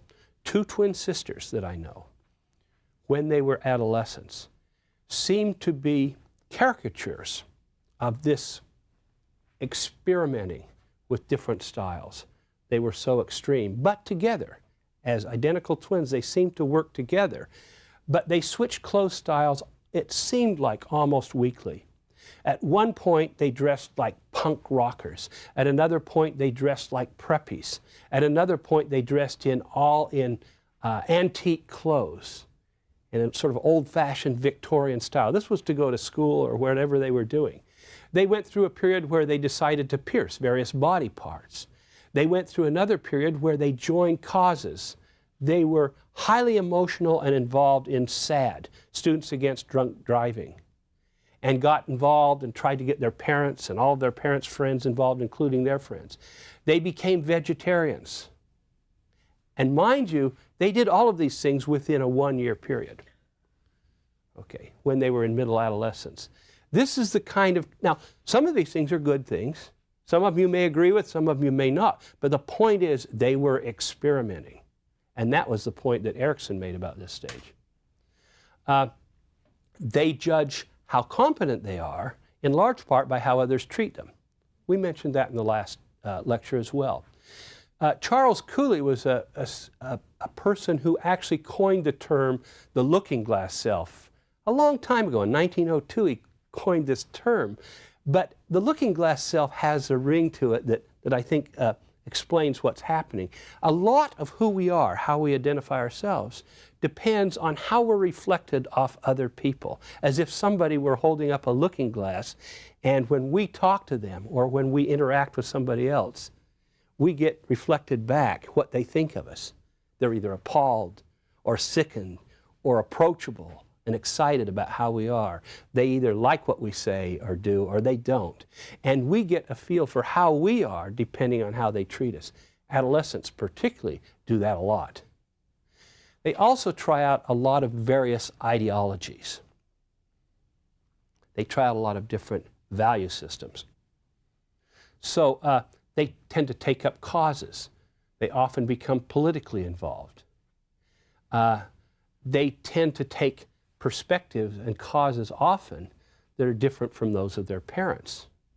Because after all, they're striving for an independent identity. So as they're searching and trying out different things, they don't necessarily follow what their parents say they should follow. This is the frustrating part of it. It doesn't make it easier maybe to know this, but maybe it does to know that this is what adolescents go through.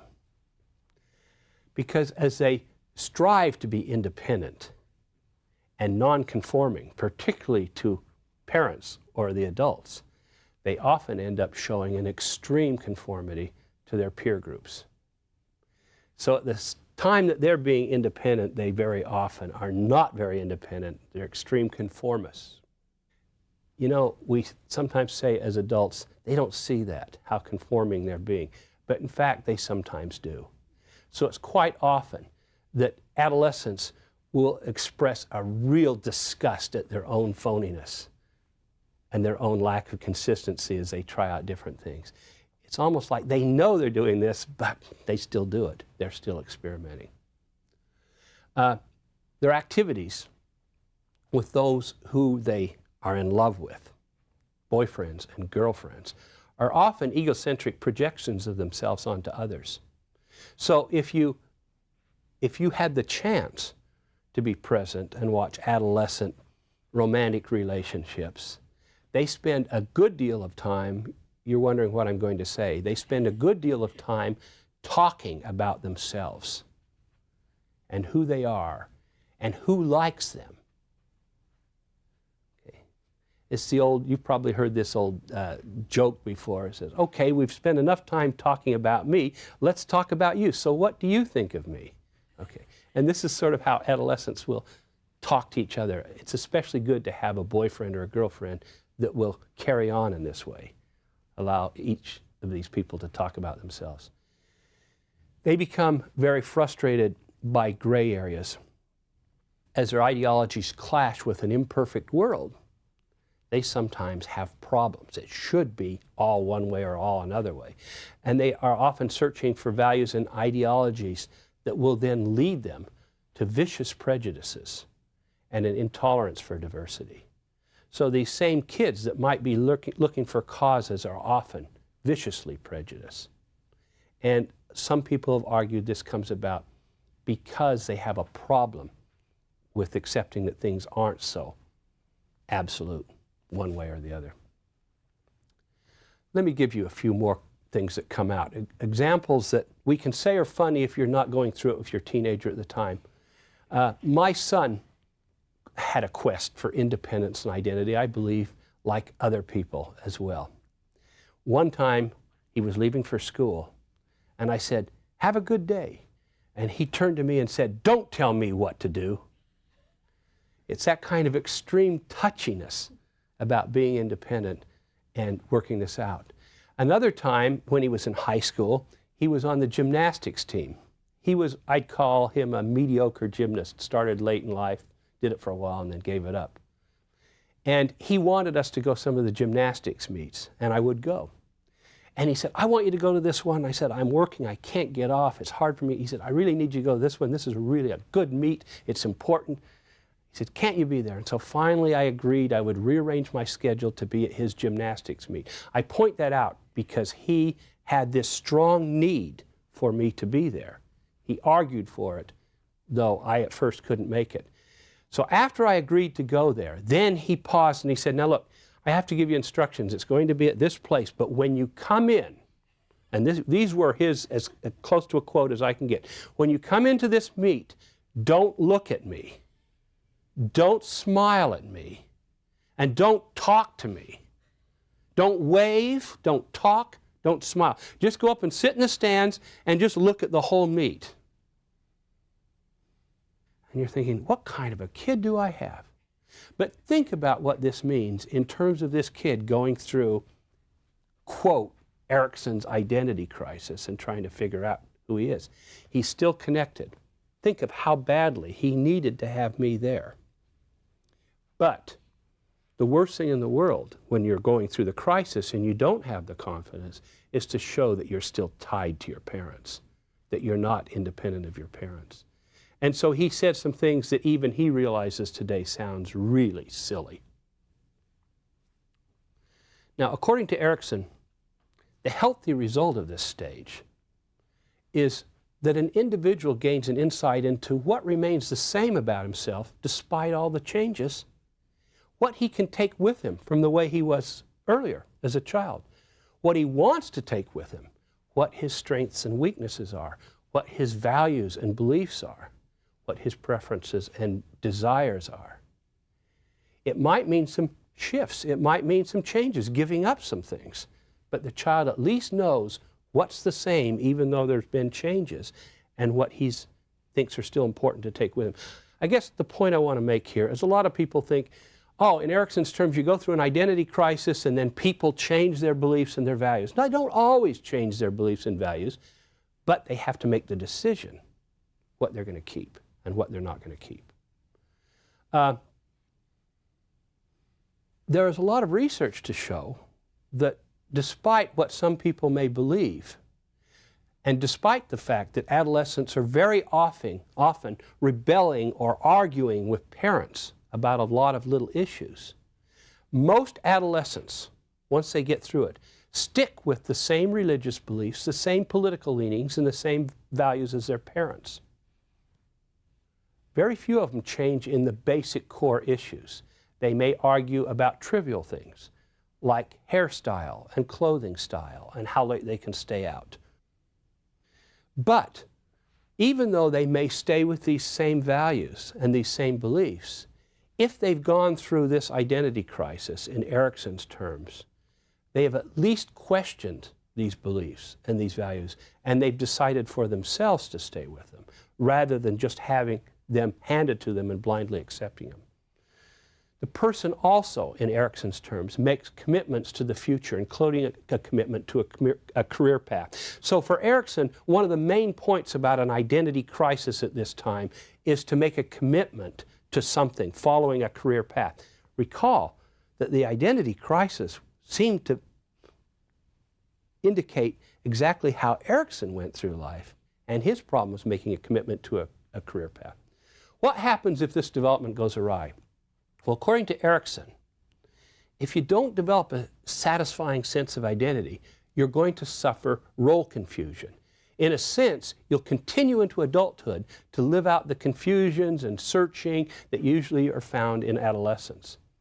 There was a researcher following Erikson's line named James Marcia, who discussed the different kinds of role confusions that can happen if a person doesn't develop a strong sense of identity. First, a person may have role diffusion. Role diffusion seems to be a case where nothing seems to matter, no commitments are made, as if a person doesn't have a strong reason to resolve the issue, and it's just a diffuse view without commitment. A second possibility, he argued, is that a person may exhibit role foreclosure. And in this case, others in the person's life, like his parents or his religion, determine his career, his life course, and in some cultures, even his marriage, before he's had a chance to work out the decisions for himself.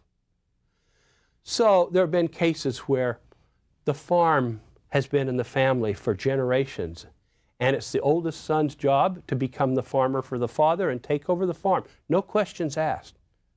And if the son does this without questioning it, without thinking about it, this would be considered role foreclosure. I'll give you an example of something happened to a college student I knew. He came to college in his first year, and he entered the pre-med program because his father was a physician. His grandfather was a physician, and I don't know how many generations, but a few generations in his family. And it had always been assumed he was going to be a physician and follow the family career. In fact, his father had said, I will pay for your college education if you do a good job and become a pre-med. But if you're going to go off into some other field, I won't pay for your college education. And he had a hard time getting out of this because he was a pretty good student, but he wasn't so interested in his pre-med courses. He ended up cheating in a way that he got caught and was on the level of being kicked out of college. And it was such an obvious case. And after talking to him for a while, I think he did it on purpose so that he would not have to be in pre-med. He could have chosen role foreclosure and gone along. But it was a case where somebody else decided for him. In some cultures, probably there is no identity crisis because people do not have the choice. Third thing that can happen is there can become a moratorium. People just simply put off this period of decision making. And in this case, this is the case of many college students. Because education requires a longer time period today, they simply put off the decision until a later time period. This seems to be common and maybe not such a bad issue. Okay, let me go on now to the sixth stage. The sixth stage, according to Erikson, is the development of a sense of intimacy versus isolation. In young adulthood, after a person has experimented with these various options and has achieved some sense of identity and a commitment to some life course, then the person has the ability, the foundation, to go on to the next stage.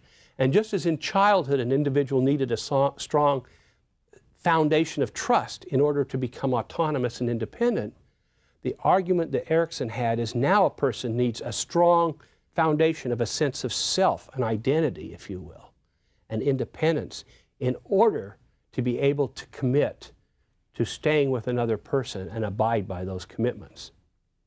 So intimacy entails placing one's future and happiness, at least in part, in the hands of another person.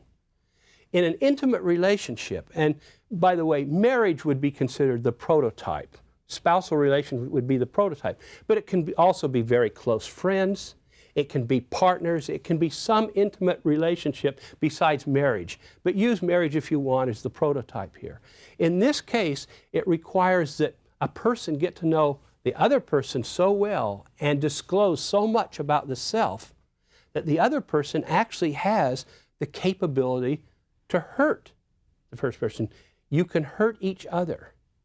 Reciprocally, you can hurt each other because you know too much about a person's weaknesses and what would hurt them. And it takes a strong sense of who one is and feeling confident about one's identity to be able to voluntarily be vulnerable to another person. Allow somebody else to, at least in large part, control your own happiness and be able to hurt you. This is the idea then that Erikson had on how we develop a sense of intimacy. Now, intimacy may have some values, but this is the kind of thing that it takes to develop that kind of commitment to another person. And Erikson said then, of course, you have to be pretty secure in knowing who you are and feel good about it, that you can then meld or compromise your identity with somebody else's. What happens when this isn't achieved?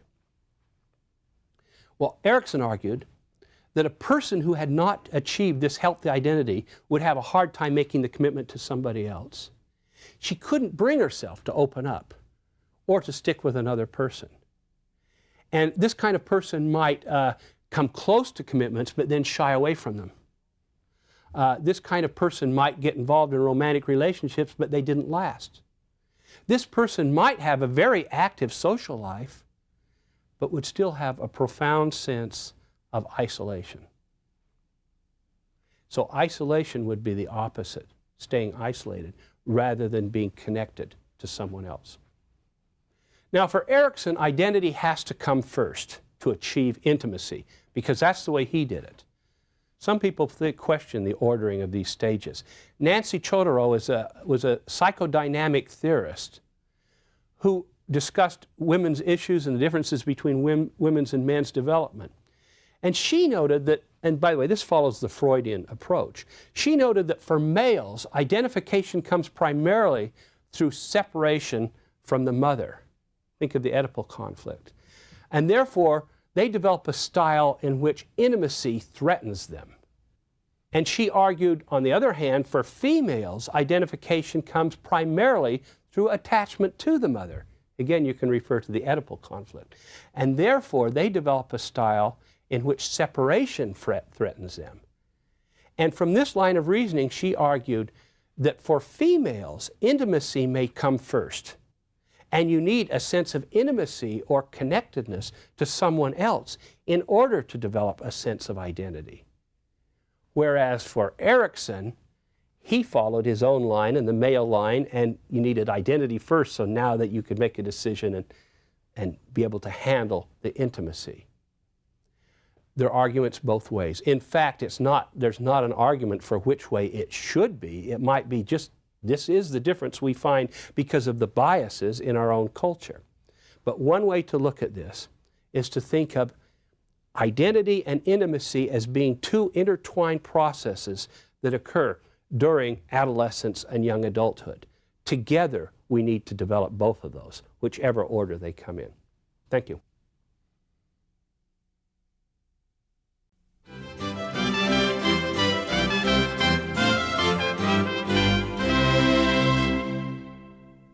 Hello. In the previous lectures, we've already covered 6 of Erikson's 8 stages and discussed them. Just by way of review, these stages were first the development of a sense of trust, and then a sense of autonomy and initiative and industry, and then 2 pivotal stages that together took the person into adulthood from adolescence, and this is the development of identity and the development of intimacy. And the 2 again were a combination of finding independence and establishing a secure base of independence, and then finding connectedness in intimacy again. As we've already noted, Erikson had a strong influence in changing our thinking about development by systematically describing these changes and stages. The changes and stages of adulthood and old age were new. Before Erikson, nobody had talked about development during adulthood and old age.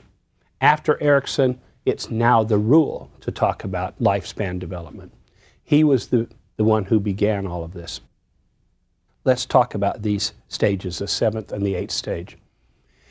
Erikson called the 7th stage the development of a sense of generativity versus stagnation. Now, to lay the foundation, people who had successfully resolved the crises of the last 2 stages, as we mentioned, intimacy, identity, now would be able to commit to intimate long-term relationships and also be able to choose a career path and know who they were. But what else would this ability accomplish or make possible for them? Well, during adulthood, such a person would now be in a position to be responsible for other people, particularly those of the next generation. So the main focus of this stage is called generativity, I think, for 2 reasons. First, Erikson focuses on people being able to take care of the next generation of people. The prototype, of course, is a parent role, parent taking care of his or her children. It's whether one can make complex commitments to others in order to rear them, to nurture them, to educate them. But in addition, it's generativity because one could also generate results or products that would benefit society. You can be productive, creative, generative in this regard as well. How one takes care of one's children, and how one then produces something, generates something that will be of benefit to society, is considered the measure of how generative or how successful a person is in this stage of development. Think of the things you can do. You can, of course, teach your children, but even if you don't have children, even if you don't take care of your own children, you can still be a very generative person. A person can teach other children. A person can take care of the laws, the policies of a society. A person can affect others, particularly those of the succeeding generations. A person can protect the environment for the good of others, and so forth. And Erikson mentions these different ways that would make a person generative. Let me give you one of the quotes on how he said this. To know that adulthood is generative does not necessarily mean that one must produce children, but it means to know what one does if one does not. And it means that one participates otherwise in the establishment, the guidance, and the enrichment of the living generation and the world it inherits. The right or the obligation to have fewer children or none can only be a liberated one if it means a greater personal and communal responsibility for all those born, and the application of parental concerns to the preservation of what enhances the whole cycle of life. I think that's well put, and you get his sense then of what it means to be a generative person.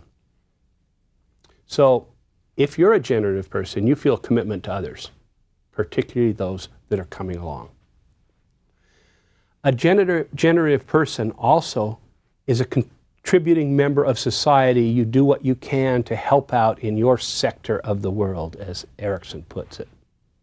And you put the welfare and upbringing of children first. Now, you can think of many examples of this. I thought of some in the culture that I grow up in. This may sound boring to you, but a generative person coaches Little League, serves on the PTO, pays taxes to support a school system and clean town government, does volunteer work, supports what he considers to be worthwhile social institutions. You can go on, and there are, of course, specific examples in different societies. But Erikson would claim that development to becoming a generative person is extremely difficult if you haven't then resolved the other 2 stages, all of the stages that came before, but particularly the last 2. You see, this requires a new level of commitment. And again, just like we discussed with intimacy, it once again involves giving up, voluntarily giving up part of your independence in a way, in order to become connected and committed to other people. So in a sense, two intimate partners, such as a married couple, have to give something up to each other, to be vulnerable to the other person, to compromise, to be committed to each other. Well, now the couple has to give up something and compromise in a way to be committed to the primary welfare of the children. And so in Erikson's view, you not only have to have a strong, secure personal identity, you have to have a strong, secure sense of intimacy with another person if you're going to be a parent and really take a generative role. Your intimacy, your partnership has to be secure because now you're going to focus so much on other people. Let me give you another quote. And I think this is a really nice quote because it shows not only what happens during generativity, but what happened before this time. If you think about the stages of identity, intimacy, and generativity. He said, in youth, you find out what you care to do and who you care to be. Even in changing roles. In young adulthood, you learn whom you care to be with, at work and in private life, not only exchanging intimacies, but sharing intimacy. In adulthood, however, you learn to know what and whom you can take care of. So the shift goes from who you care to be, whom you care to be with, who you can take care of. And that's his shift. What occurs if a person then doesn't develop this sense of generativity, this commitment to generativity? Well, according to Erikson, without this kind of commitment, this kind of focus, a person would live mainly for himself. He would live for his own pleasures, or the couple would live for their own pleasures and their own good, but not for the greater good of the next generation. Thus, a person would stagnate in development. So he had the other side of generativity as stagnation. You don't become more mature, you don't become more connected than you were in adolescence and young adulthood. And for Erikson, this is selfish living, this stagnation. And stagnation and selfishness are intertwined for Erikson. There's a real value judgment on this. Is this true, you could ask yourself? Remember, Erikson did not say you had to have children. He said you had to be generative in your approach to others. There's a professor I knew who did not have children. He and his wife made a conscious decision not to have children. And he complained at one time in his town that they were raising the taxes once again to support schools. They had a tax override. And he was angry about this. He said, I chose not to bring children into this world. Others who choose to be so foolish to bring them in ought to be paying for them. It's not my responsibility to be paying for schools and taking care of other kids' children, or other people's kids, their children.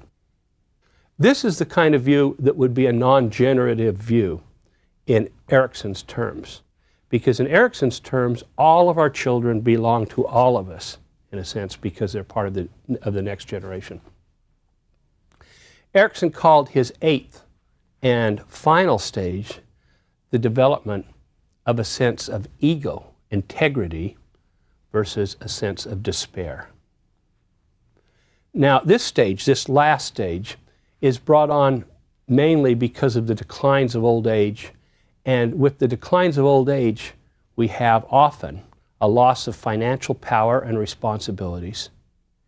And these things then push a person into another crisis, another shift where a person now has to readjust his or her identity and mastery of these new situations. At least in Western society, most people reach a point where they are no longer active parents. They retire from their jobs.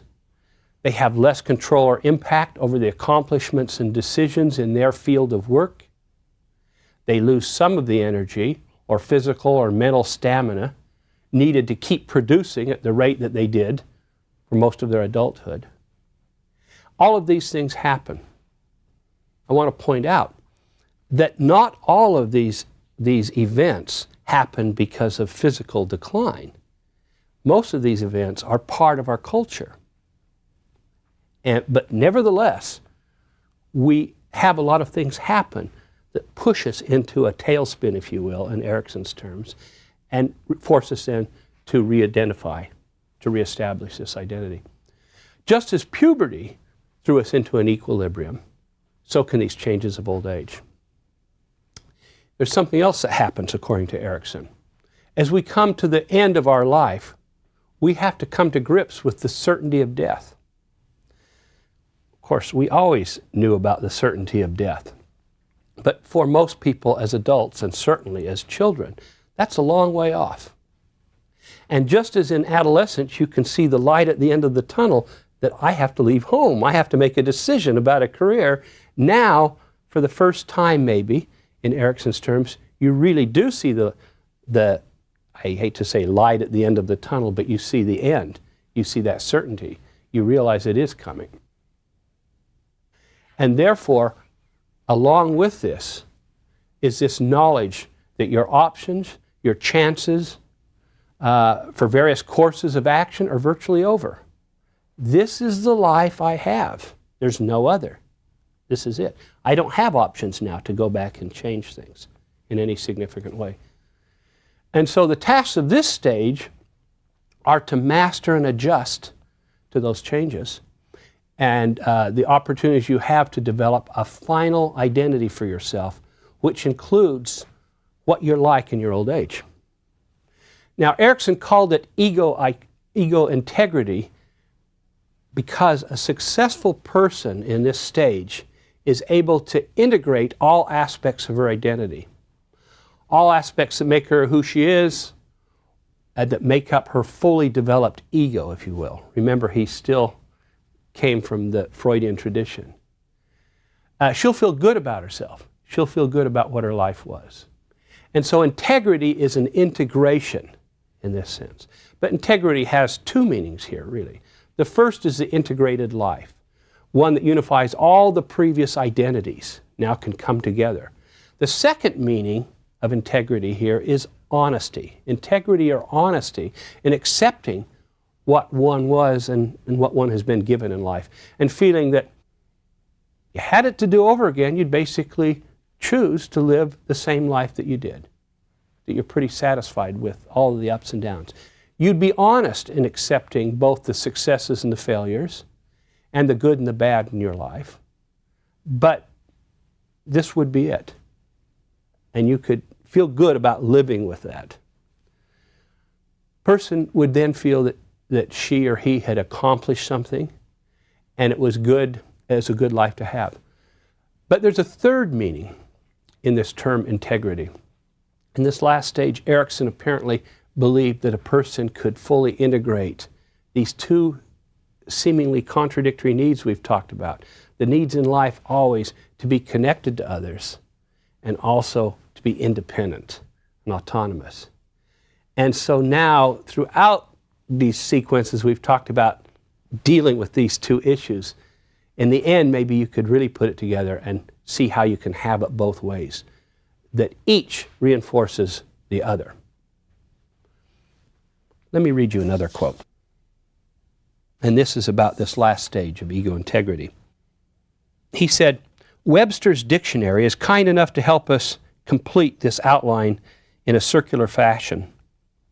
Trust, the first of our ego values, is here defined as the assured reliance on another's integrity, the last of our values. I suspect that Webster had business in mind rather than babies, credit rather than faith, but the formulation stands. And it seems possible to further paraphrase the relation of adult integrity and infantile trust by saying that healthy children will not fear life if their elders have the integrity enough not to fear death. Erikson had a way with words, but he did believe that if you achieve ego integrity, you wouldn't fear death. And you'd provide even a stronger sense of trust in life for those who are starting out or completing the cycle. There's some prototypical examples of older people who have achieved this ego integrity.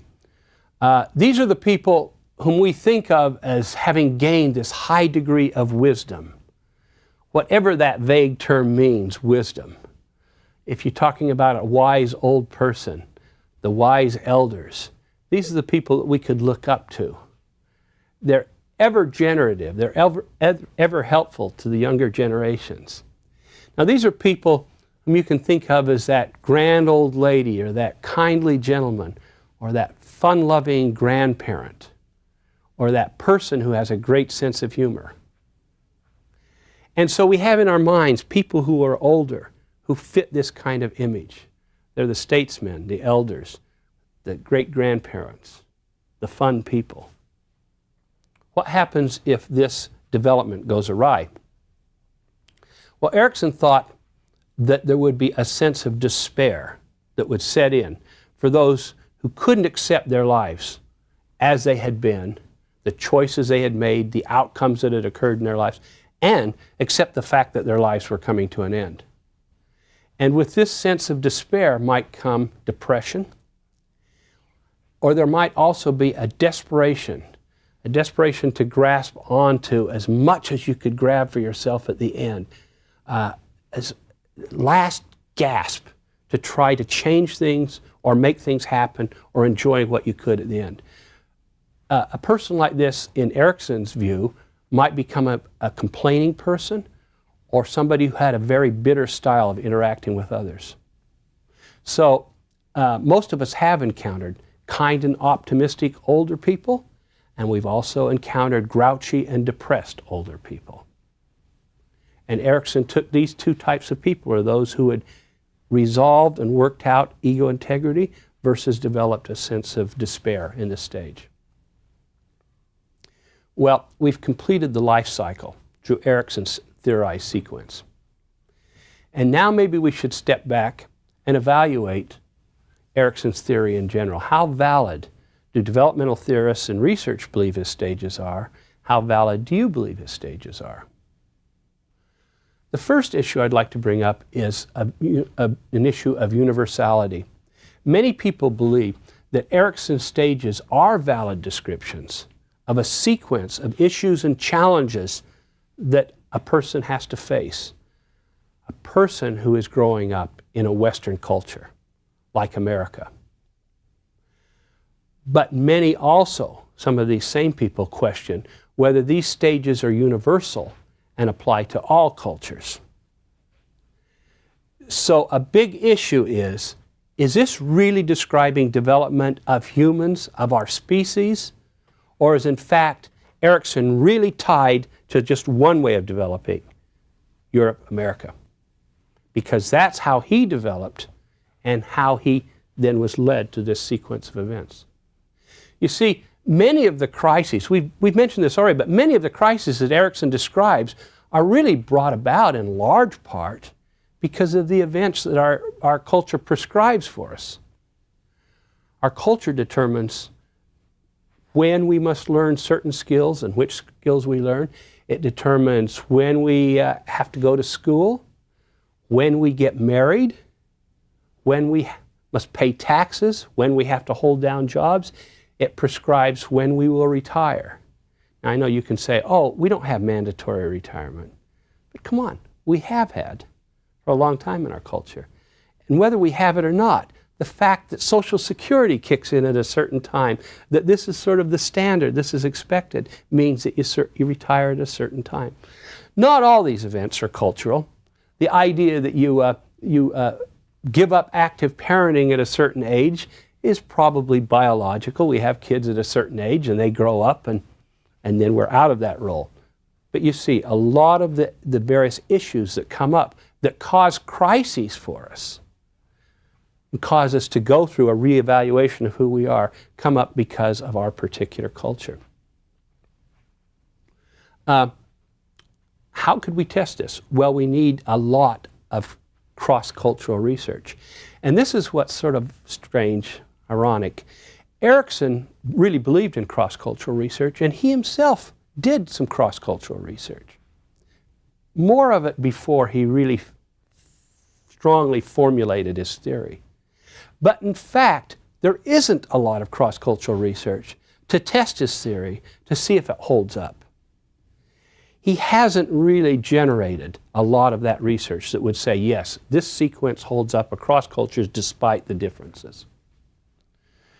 Let me give you another criticism or issue that comes up with Erikson's theory. Much of his theory is really descriptive. It describes a sequence, but it's simply that. It describes what typically occurs in most people's lives. But what's really lacking from it is a compelling explanation of the underlying processes, the mechanisms or processes that bring about these developmental changes. Now, there is a process. It is that if you go through a crisis, if you have things change, you're in a disequilibrium and you are compelled because of the emotional crisis to resolve it, to figure something out. But it still seems more descriptive than explanatory. And this reason also means that there hasn't been a lot of research generated to test its validity, especially cross-culturally. Erikson's theory, I think, functions best as a good description of a normal sequence of changes in one's life. It's a metaphor, again, for how we face recycling issues and crises. And as a description of typical sequence of development, it's pretty good. It's pretty good. But it's sort of general as metaphors often are. Despite these problems, it's had a tremendous impact on some areas of research and study. In the study of personality development, you can't find a book about personality development that won't mention Erikson's theory. So it is a theory that's had a strong impact on how we view the idea of a development of self, a concept of self, and how we come to terms with developing the way we are in terms of personality. And it's been especially helpful in developing our view of how adolescents and young adults develop. So everybody who is studying adolescent development and all the issues that are going on with adolescence has used Erikson to try to put a spin on that, to try to understand how that happens. Think of it, what we said. It was actually in the last lecture when we talked about adolescence. Does it ring true for you? We mentioned some of the questions you can ask on whether a theory is a good theory or not. When we talked about adolescence and young adulthood, does this ring true as a good way of explaining it? And also, his theory has had a strong impact on our research on adult development and aging. Certainly, all of the research on aging has gone beyond Erikson. But because he started it, the idea of looking at some of the main issues that adults face is there because of his theory. I think there's also another accomplishment of Erikson's theory. This is one that he stressed early on, and I mentioned, and I just want to mention it again, and that is this view that all of the issues and crises were always present in one's life. The focus is shifted, but sometimes we return again to a particular issue or problem. Do you remember the metaphor I gave you for a roaming spotlight? And all of the issues being there in our life, but as this spotlight roams around as in a big stadium, it falls and focuses on a particular issue at a particular time, then yet to move on to some other issue. And maybe as it moves back, it might move back to the initial issue again. Well, I think this is what's happening, and Erikson was the one that came up with this. And I think it was an optimistic view of development because it meant that we are never absolutely set. So first, one implication is our development is never complete. It takes a lifetime to integrate all the challenges and issues in Erikson's theory. It's never complete. But you don't ever have to give up in despair because there are multiple chances to work out the issues and the challenges that come about. See, one's life is not ruined because development was less than optimal at one particular period of time. Now, we talked about in Freudian theory how in analysis you can go back and work through the issues and problems you had in childhood and now that were messing up your life as an adult. But remember, in Freudian theory, your personality was pretty much set because of those early stages and problems. In Erikson's terms, you are always working with it. I think that's actually an optimistic view. Stages of development are never all or none for Erikson. And in fact, stages of development being relative is a way that most people look at development today in other areas as well. Always there's a germ of something being there at the beginning and a gradual development of some skill or process until one has mastered a particular level. But never nowadays do people think of something never being present and then over a short period of time all of a sudden it emerges and is present full-blown and in the final form. When I say development is never all or none, I guess to make that correct I should say development is almost never all or none. But the point is there's always something at the beginning, it's always a process of development, and it's never 100% complete. And that's the way that people look at cognitive skills. It's the way they look at perspective taking and understanding others. It's the way they look at our social competencies. It's the way they look at our control of emotions. It's the way they look at language development, the way they look at how we use symbols, and every other way. Another point I want to make at the end here is that even though Erikson thought that we need to go through the entire life cycle, if we're lucky enough to live that long, and get to ego integrity, it really seems to people now that some people who are developing optimally never experience ego integrity or a very low level of it. You see, a lot of people way into old age keep staying in the generative period. So you have some people who are very, very old and they're still writing. They're still musicians. They're older parents in some cases. They're doing something that they're focusing on their production or in a generative sense on looking after the next generation.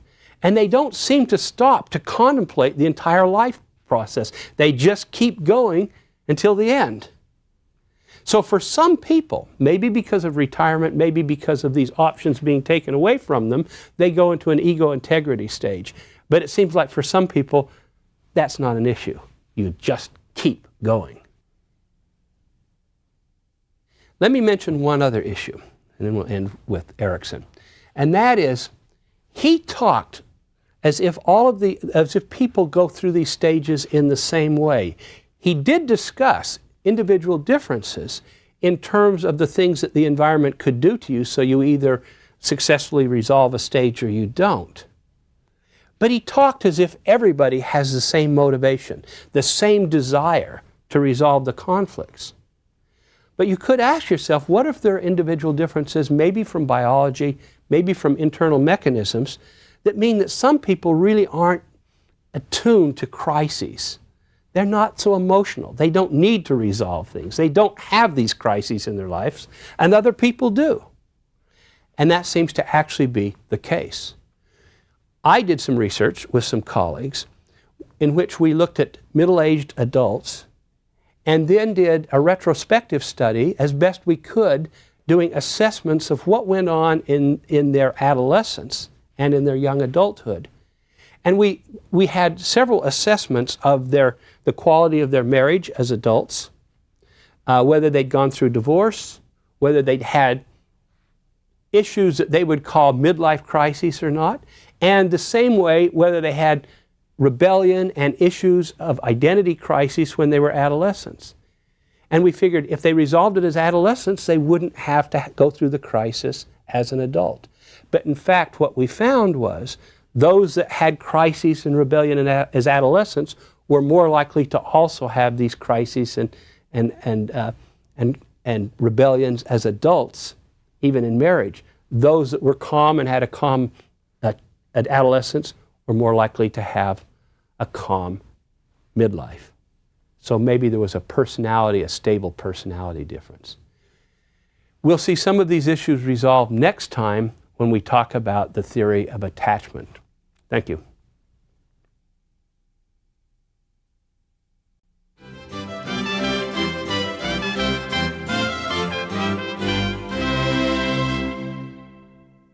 Hello.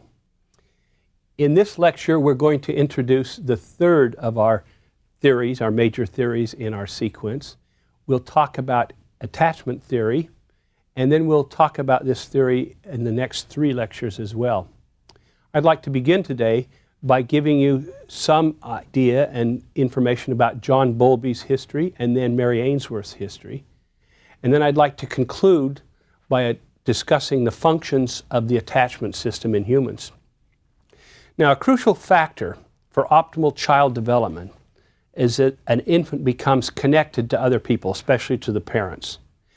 As you already know, as we've already talked about, both Freud and Erikson addressed this issue of how parent-child relationships are formed. Erikson in particular described the development of a sense of trust as a foundation for subsequent developmental accomplishments. However, these two theorists didn't focus primarily on the formation of this early and important relationship. It was part of their theories in passing. Important part, nevertheless. There were 2 researchers, John Bowlby and Mary D. Salter Ainsworth, who developed a theory of parent-child attachment that focused entirely on the process of why and how this attachment develops in children, and what happens when a healthy attachment doesn't develop. So, let me repeat. We're going to talk about how this process develops, or how this attachment develops, why it develops, and what happens when it doesn't develop, what the accomplishments or results are. Let me start with the history of John Bowlby. John Bowlby is considered the primary founder of attachment theory, and this theory has led to numerous scientific studies. And not only studies, it's led to changes in important policies of child care. So because of the research on attachment, we now have changed the way children are treated in hospitals, especially when they're separated from their parents. We've changed the way parents and infants in nurseries are treated in the childbirth procedures and in infant nurseries. All of these changes came about in some large part because of our views of attachment, how it functioned, why it worked the way it did. We'll get back to this and you'll see some of this. John Bowlby was born in 1907 in England and he died there in 1990. He started out as a physician and again, like the people we've talked about so far, as a child psychiatrist who worked in the Freudian psychoanalytic tradition.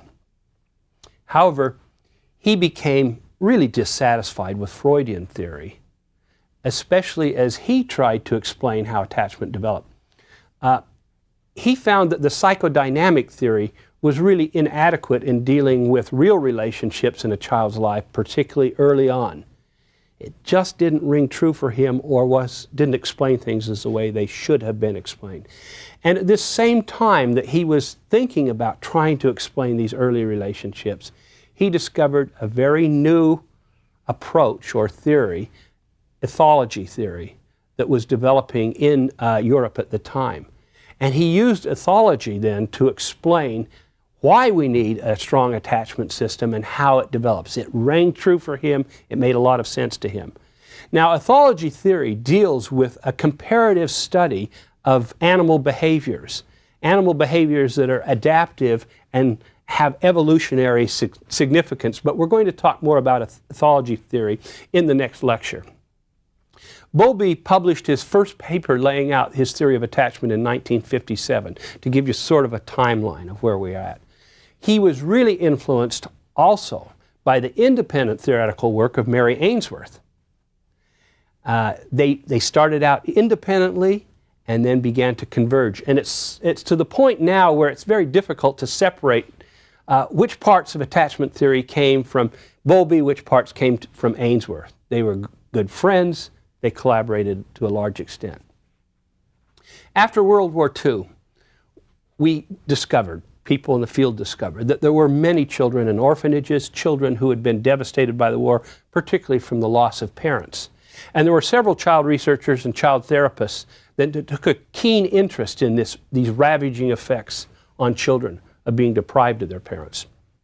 For example, there was another psychoanalyst named Renee Spitz who studied children often in orphanages. And studied children who did not have consistent caregivers and found some interesting things.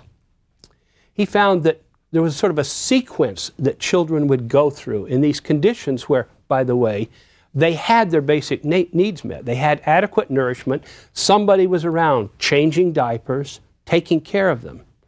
But very often, the adult-to-child ratio was inadequate. There were too many children, and they certainly didn't have a single caregiver there that they could get used to. And these children would then lose interest in other people. They acted depressed. He said they were depressed. And very often, they didn't eat. They often died. It was shocking to find a kid who had food, necessary food, who had the basic needs met, that shouldn't have had health problems, who would just fail to thrive, as he called it, and just die. And this really interested people in what happens, what would be the reason for this, and what would happen to these kids.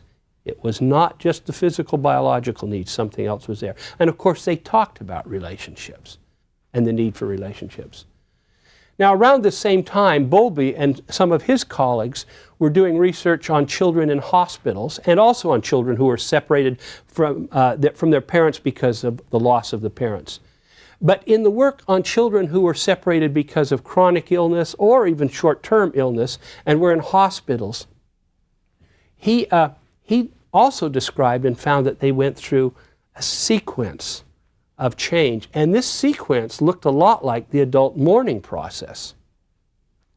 In fact, it looked like the same whether there was a chronic loss for a child or even a temporary loss of an adult. So this same sequence you can actually see when you send your child off to summer camp. You can see it in homesickness. You can see it in kids going off to college. And you can certainly see it in kids as they were hospitalized in times past, where they were put in a hospital for a long time, had very strict, or I should say restricted, visiting hours, and they were really separated from the parents. By the way, that was one of the changes. You don't see that separation from parents now. Parents can often live in the rooms with the children, brought about by some of these findings. The sequence was that first these kids would protest. They'd be highly anxious kids. They would protest at the separations. They would be very uncomfortable, very upset. Second, though, there would be a withdrawal when the protest didn't work. After they sort of wore themselves out, they would go into what looked like depression, and there would be a withdrawal. And third, it looked on the surface like there was sort of a bouncing back, but there would be a detachment, a lack of connection to others.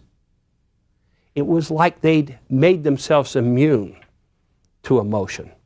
I don't want to deal with you, and I don't want to form a relationship because that hurts. Now, in some ways, that is what goes on often when we have losses as adults as well. So all of this research pointed to the conclusion that a strong parent-child attachment was not just important, it was necessary for the survival and the healthy development of children. I love it when you have a convergence of views, when people that are independent come up with things. This probably makes sense to you, but it sort of shows you that maybe there's really something to this. Maybe it's valid what people have found. Well, Erikson, as we've talked about, independently, we have no indication that he was influenced by Bowlby or Bowlby was influenced by Erikson. But Erikson's view of the first stage of development, if you recall, was that you had to have a strong sense of trust and connection to a parent develop in order to have a foundation for independence to then proceed further. And Bowlby and Ainsworth found this same thing. And they laid out, though, the specific mechanisms and processes that would bring this about. In some ways, what Erikson described as happening before he went on to his subsequent stages, what he described as happening, Ainsworth and Bowlby then explored in a lot more detail and talked about the processes and mechanisms to talk about how it happens. From 1969 to 1980, that's a long time period, but during this time, Bowlby published 3 books called his trilogy on attachment. It was a series of attachment, separation, and loss, and it was really these three books that have become his most important publications, dealing with and describing his theory and his research. Now, let me hold that history for just a minute and let me shift to Mary Ainsworth. As I mentioned, Mary Ainsworth first worked independently of Bowlby and then later in conjunction with him. They never were working side by side consistently together. It was constantly a crossing of paths on purpose on their part and communicating with each other. In that way, she is really a co-founder of this theory, and she provided some of the primary research methods that we've used. Mary Ainsworth was born in 1913 in Ohio. She died in 1999 in Virginia. She did her undergraduate and her graduate work at the University of Toronto, and she received her PhD there in 1939, to give you, again, the time frame. During World War II, she served in the Canadian Army, and she rose to the rank of major. In 1950, Ainsworth joined Bowlby for the first time, and with this accompanying interchange of ideas, they really started to influence each other's theory. And then, as I mentioned, for the rest of their lives, they kept reconnecting, talking to each other, spurring each other on in a way with data and with theoretical ideas. After World War II, she moved to Uganda. And this was a time, I have to interject here, this is the only woman among the major theorists that we're talking about. I think that Mary Ainsworth, I actually met her and spent some time with her, and I think this even more after meeting her. She was a very strong and very accomplished woman. And I think she had to be at that time, because to make it as a woman, to survive and to have an impact was a tough thing to do in that field at that time. Whereas now we have many, many women studying development and very accomplished ones who are contributing greatly. But she was a rarity in the field of high theorists, probably because the opportunities weren't open. I say that because she moved to Uganda because of her husband's job. But while she was in Uganda, she made very good use of her time. She completed some intensive studies and observations of mother-child interactions there. And while she was there, she discovered three main patterns of attachments that seemed to form with the moms and the babies. And we're going to discuss these later and bring them out, because she used them again and again, and they seem to hold up. In 1956, she went to Johns Hopkins University because, again, her husband went there. They would never give her a tenured position, but she was an adjunct there. And in Baltimore, she carried out an intensive set of investigations of mothers and children, and she used the classifications, these types of attachment that she had learned about and discovered in Uganda, and then now applied them to American families and found out they worked here as well. And some of her most important work came from that time period. In 1976, she moved to the University of Virginia, and she stayed there until her retirement. And a lot of her later work focused on attachments beyond infancy and how early relationships affect later relationships later in adulthood. Ainsworth's main ideas came while she was working in graduate school with her advisor, William Blatz.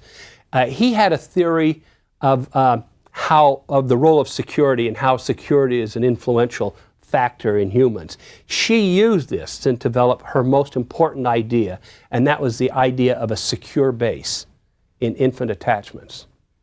Now, here is her argument. She said that having a strong attachment provided the child not with a dependent relationship.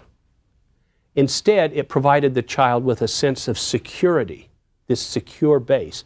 And it was from this secure base that a child could then explore and take risks, and in fact behave more independently rather than being dependent and helpless. Now, this, you might notice, is a convergence of views. We've talked about the idea of connectedness and independence when we talked about Erikson's theory. But Ainsworth's contribution, more so than Bowlby's, was the idea that security brings about risk-taking and exploration. Dependence brings about being tied to somebody else, being helpless. When you make somebody dependent on you, they're helpless. When you make them securely attached, they can go on their own and they can be independent. In Ainsworth's terms, you can never be too securely attached, but you definitely can be too dependent. They're not the same thing.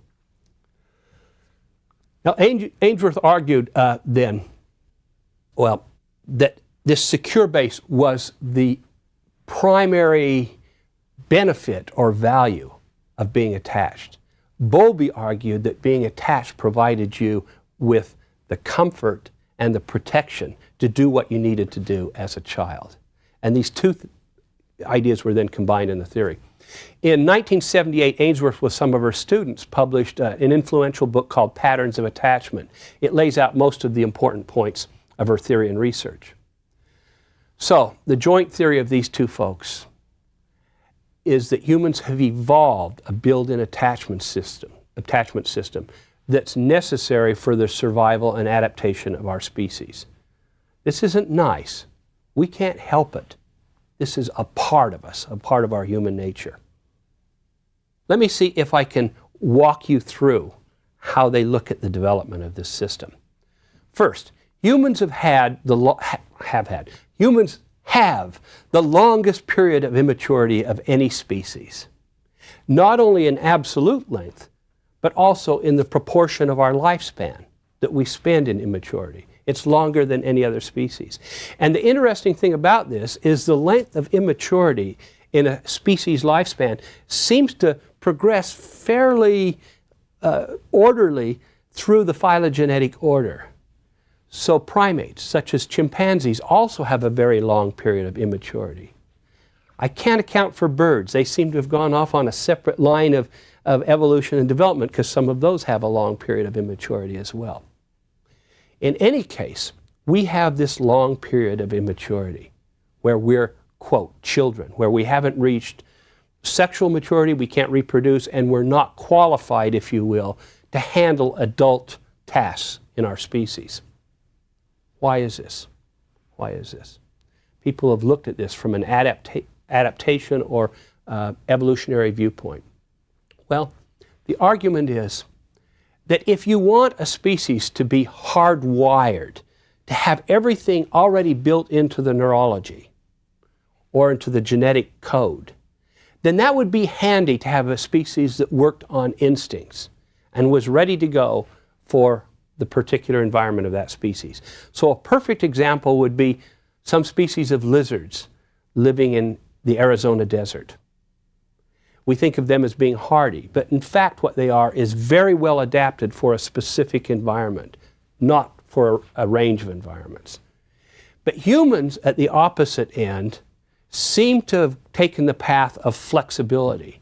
The idea is come into the world with as much flexibility as possible, as much potential as possible, but have very little hardwired, have very little that's in terms of instincts or a genetic code. Instead, just have the openness that you can develop in different ways, neurologically as well as intellectually and socially. And to do this, to have this flexibility, you also have to have a long period of time where you're not required as an individual to reproduce, to take care of babies, to gather food, to protect yourself. You've got to have a period of time that gives you a grace period so that you can be influenced by the environment, so that you can learn. And the learning then will take you in different directions depending on your environment and your culture. So the idea of flexibility is that you have to have a long period of immaturity. This might sound to you a little bit like John Locke's view of coming in sort of blank and being molded by your environment. But if you have this long period of immaturity, you're also vulnerable because you can't survive on your own. So in order to protect this individual during this long period of immaturity, you have to have some system of protection, and that's parenting. So you now have to have parents to watch out for and take care of the immature individual while that immature individual is learning and developing the flexibility. Okay? And parenting only occurs in species who have a long period of immaturity. If you come into the world like a lizard and you're basically a miniature adult and you start functioning like adult, albeit smaller, you don't need parents to hang around. Okay. If you need parents, then the nature would say, how are we going to make sure that parents hang in there and do their job?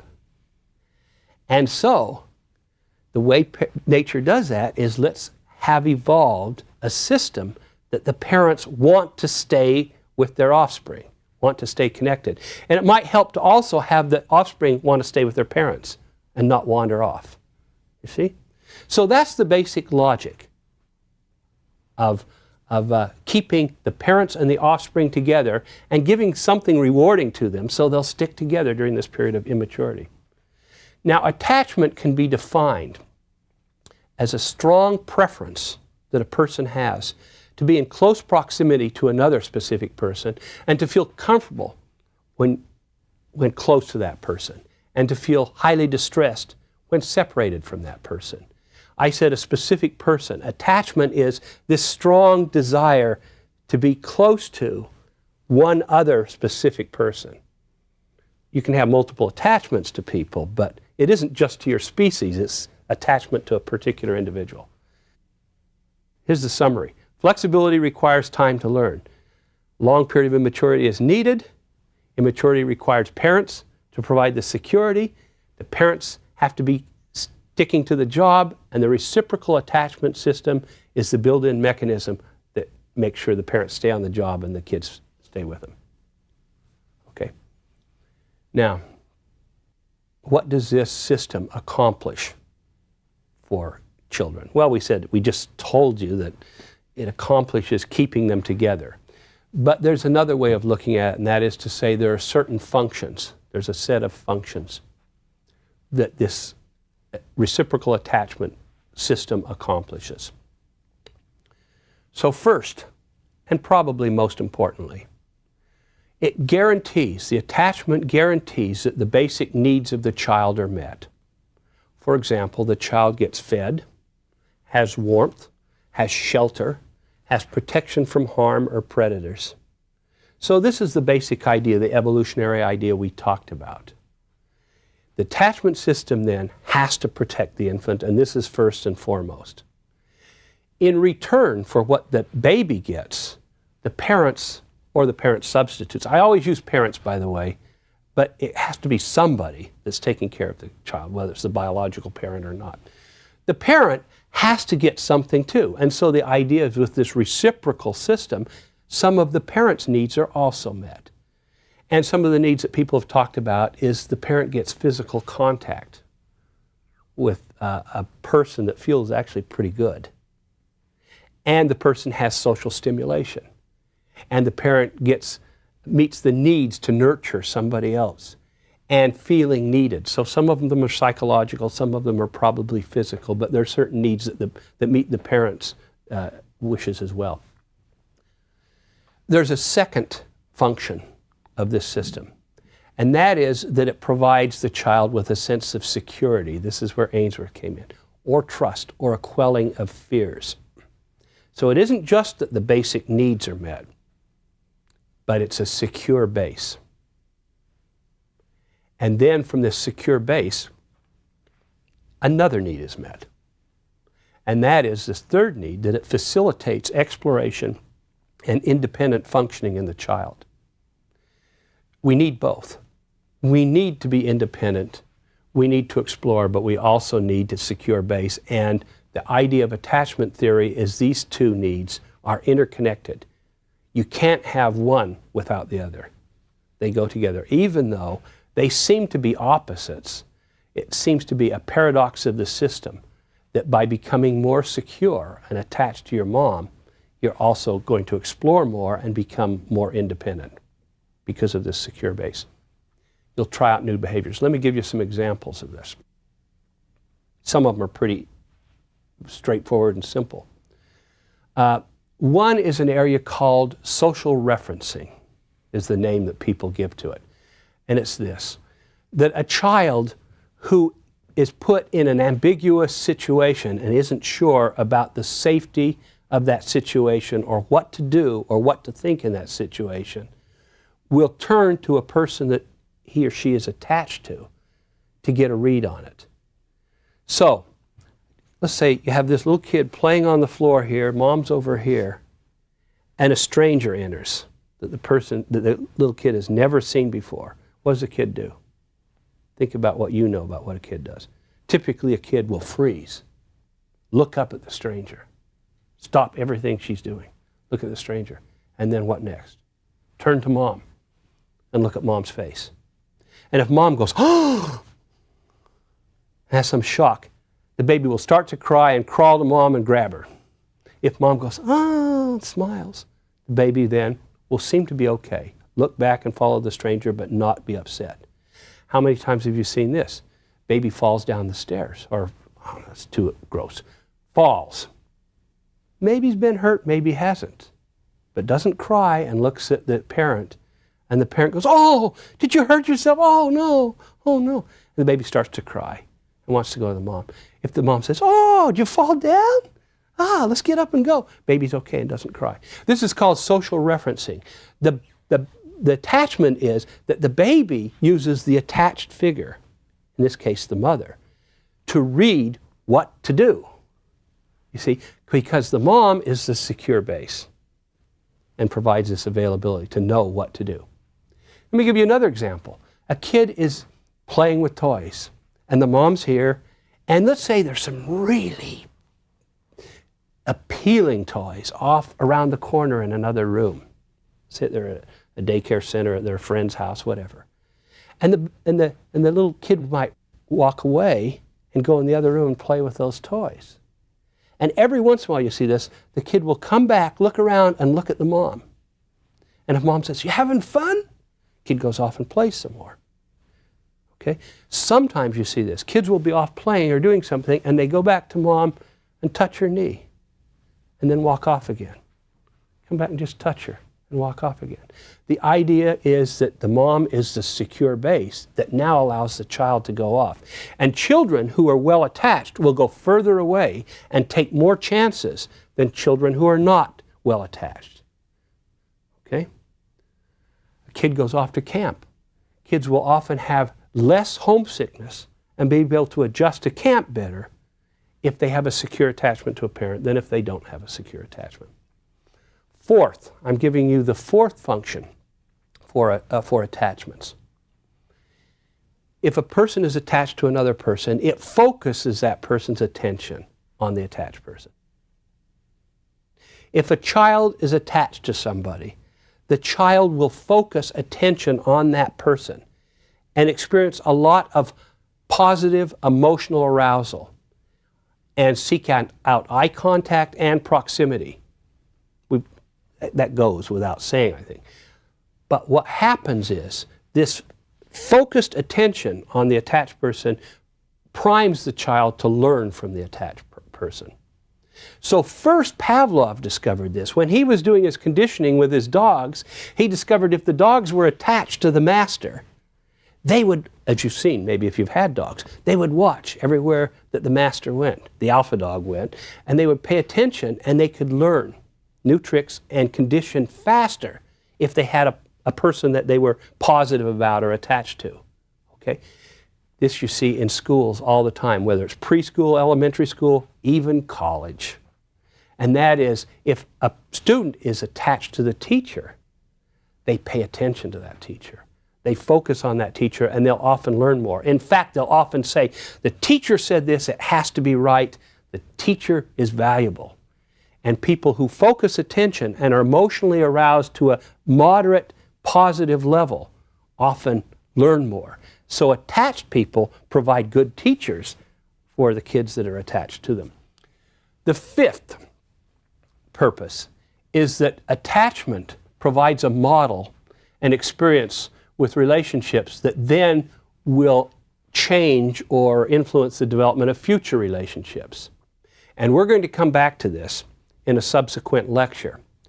But in any case, let me say now that not only does attachment then have a strong influence on babies or little kids, but the way they form a relationship with their parents influences the way they're going to form a friendship with peers as preschoolers and school age. And in fact, now the evidence shows it's going to influence the way they're going to form romantic relationships in adolescence and adulthood. And it's going to influence the way they become a parent. So the positives and the negatives are passed from generation to generation. Early attachments affect later relationships.